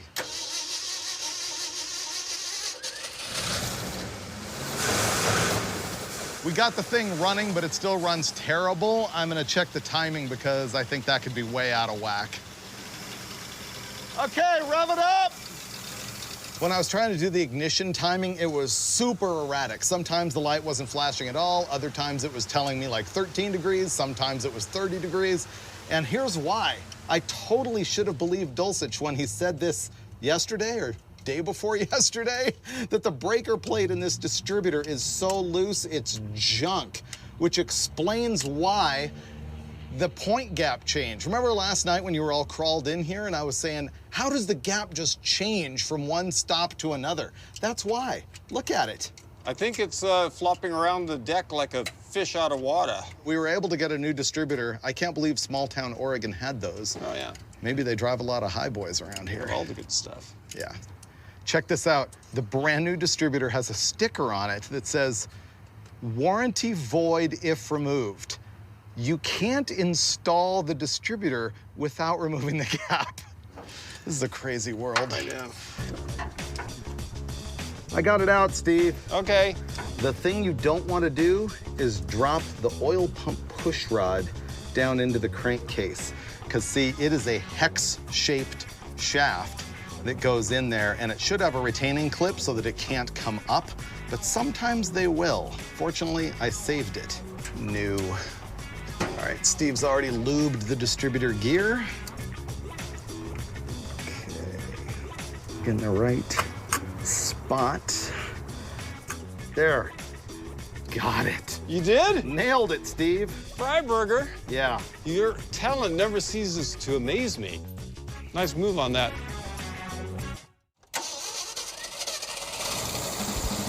Finally, we think it's fixed, although I'm not gonna swear to anything till we drive it. We stabbed that distributor in there. I timed it to 12 degrees initial, 30 degrees total, pretty conservative. It finally runs smooth. I think it's gonna be perfect. Whoa! Dude! Okay, in my defense, that thing was dangling like a piece of spaghetti and not even al dente. Well, it kept changing all the time. That's the thing!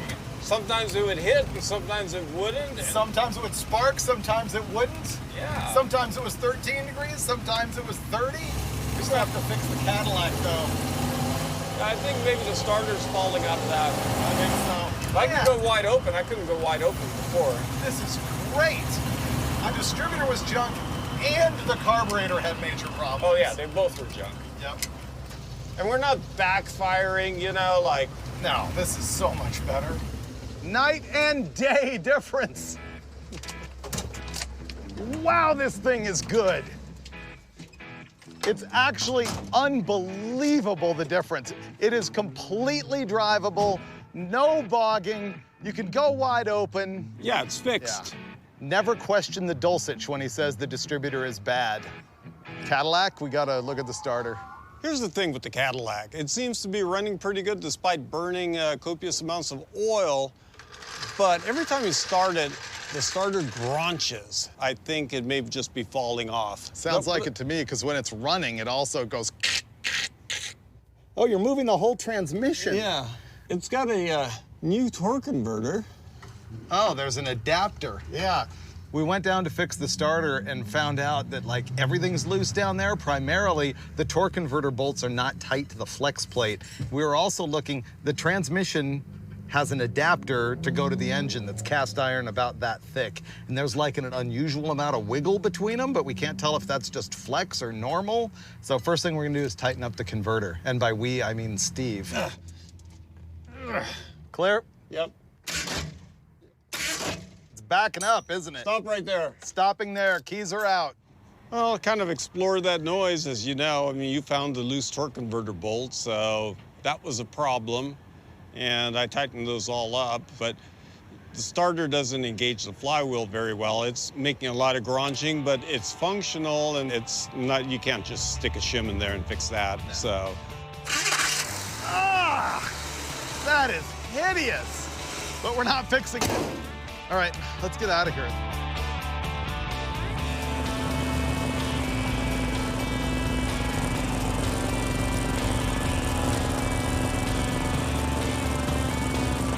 I thought we had this thing fixed. Me too. We're on the highway and it started surging and running bad and then it just shut off twice.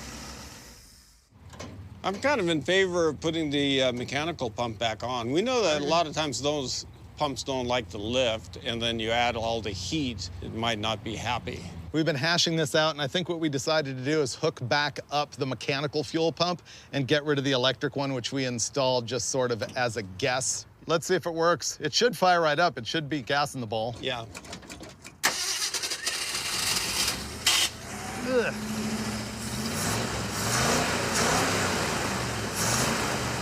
Steve says it's fixed. And when Dulcich talks, people listen. Yeah, this thing runs hot. Yeah, it does.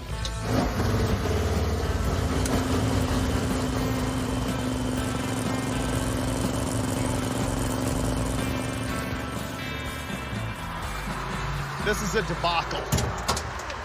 We're driving down the highway, and once again, it starts running out of gas, surging, bucking, dying.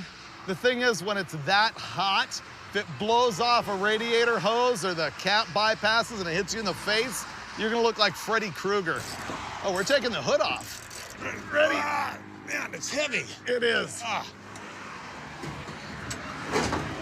It seemed like it settled in place. Yeah, it like fit itself in. Nice. Will it work? Will it start? Yeah. Yes. There it goes. Ah. Ah. The curve of my emotions looks like a cardiogram. I know. And it's soon to flatline. I know, me too. Ah!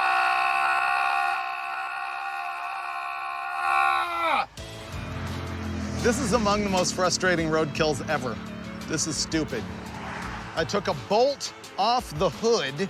I am gonna shove it in here. I'm gonna hold it near the valve cover. It should spark.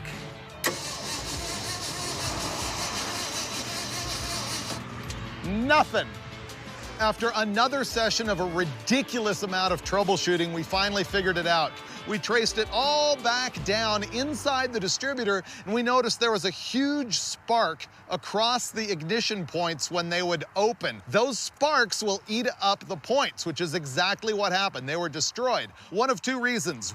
First, this condenser that was in our brand new distributor could be garbage. Second of all, the points that were in our brand new distributor could be garbage. There's actually a third reason that's a big possibility, which is that when you're running an MSD coil or any coil that doesn't have an internal ballast resistor, with points ignition, you end up needing a ballast resistor to reduce the voltage to the coil. Now, I had measured that earlier, and when we were running, we only had about 9 volts. I thought that was okay.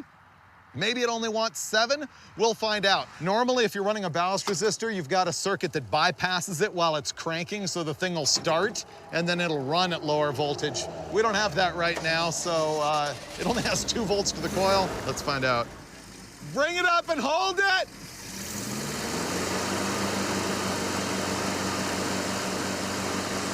Seven and a half when running, and it seems to fire up. I'm calling it great. Let's get out of here. Finally. Thank you guys. Bye. Oh, man. Oh, it's so nice to hear it running great again.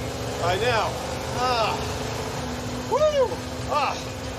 I'm glad it started with the ballast resistor.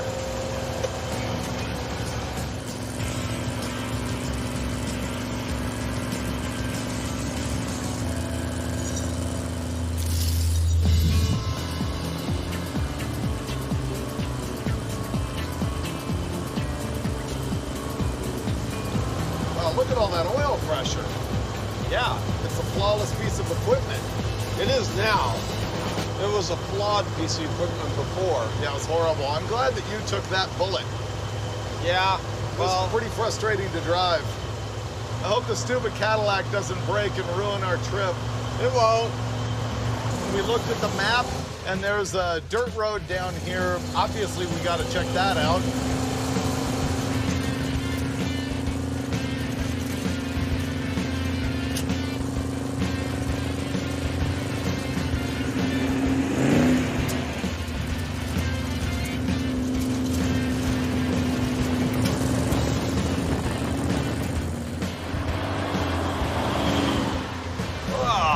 This bridge. Pretty nice. Wow. Well, at dinner last night, we bought Mason a Shirley Temple, and he was telling us that he was actually crying driving his own truck. It's really bad, all the oil smoke pouring into this thing, and that's what we have to fix, but you bought stuff yesterday. Obviously, I came up with an ingenious solution to that problem. I know. All right, check it out, Freiburger. So you're putting the thing on. Twist on breather cap. And then, oh, you're making a road draft tube. How did you know? Yeah. The hose goes into the hole. Kind of a press fit. Yeah. Pretty good. And then... Who are you gonna aim it at? Right out the wheel well. Oh, I figured you were gonna make me suffer. No, no. It's fixed. I know, it looks great. That was ingenious. Thank you, Freiburger. So it's gonna be 106 degrees today. Oh, warm and balmy. The hood is off, so I think we're gonna be all right. Yeah. We're headed to another junkyard.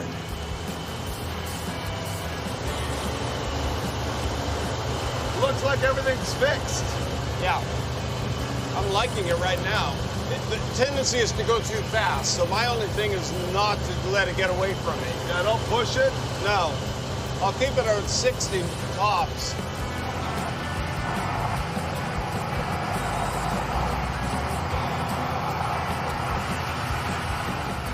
Made it to Big M Auto Wrecking in Williams, California. Whoa. Look at all these cool cars. I know. This is a great yard. This place is a gold mine. Wow. Wow. When you first come in here, it's like junkyard nirvana. You look at all the steering wheels, all the hubcaps, and to me, the old signs are the greatest. Look at the ancient oil company credit card sign, and there's way more. This is just great. Look at all of this stuff. As great as this whole yard is, the best treasures are right here. There's the 57 Fury, which is like a Christine car. But look at this. It's a 1969 Hearst Olds. This thing is one of 914 made. They were a special Hearst edition. They've got a fiberglass hood with the scoops on them. There's also a wing on the back that's fiberglass. The engine is a 455, 380 horsepower, 500 pound-feet. That is like a legit, very rare muscle car. And you just don't see them like this. That's as cool as it gets. I've seen this many engines at a yard before. I've just never seen them stored like this. Wow, man, I love this stuff. But unfortunately, it's time to go. Can you get it started? Betcha. Ooh, best yet. We've got it all tuned up, my man. Get out of here and head for home. From here, both of the vehicles just made it home, no problem. But what a way to bookend an episode, from junkyard to junkyard. As a matter of fact, the whole thing is about junk. From the Wagoneer, to the Cadillac, to the Ford truck that ran horribly when we started. And that's the message this whole episode. If you've got a vehicle and you think it doesn't run that good, just grab a friend and hit the road. It's the only thing that's gonna force you to fix the thing. And yeah, our troubleshooting was a little bit clunky, but ultimately we made that truck run better than any vehicle on 6 cylinders really should. So you know what? Buy garbage, grab a friend, make it run, hit the road, and have a blast. Oh, and visit junkyards at every chance you get, because that's what we do on Roadkill.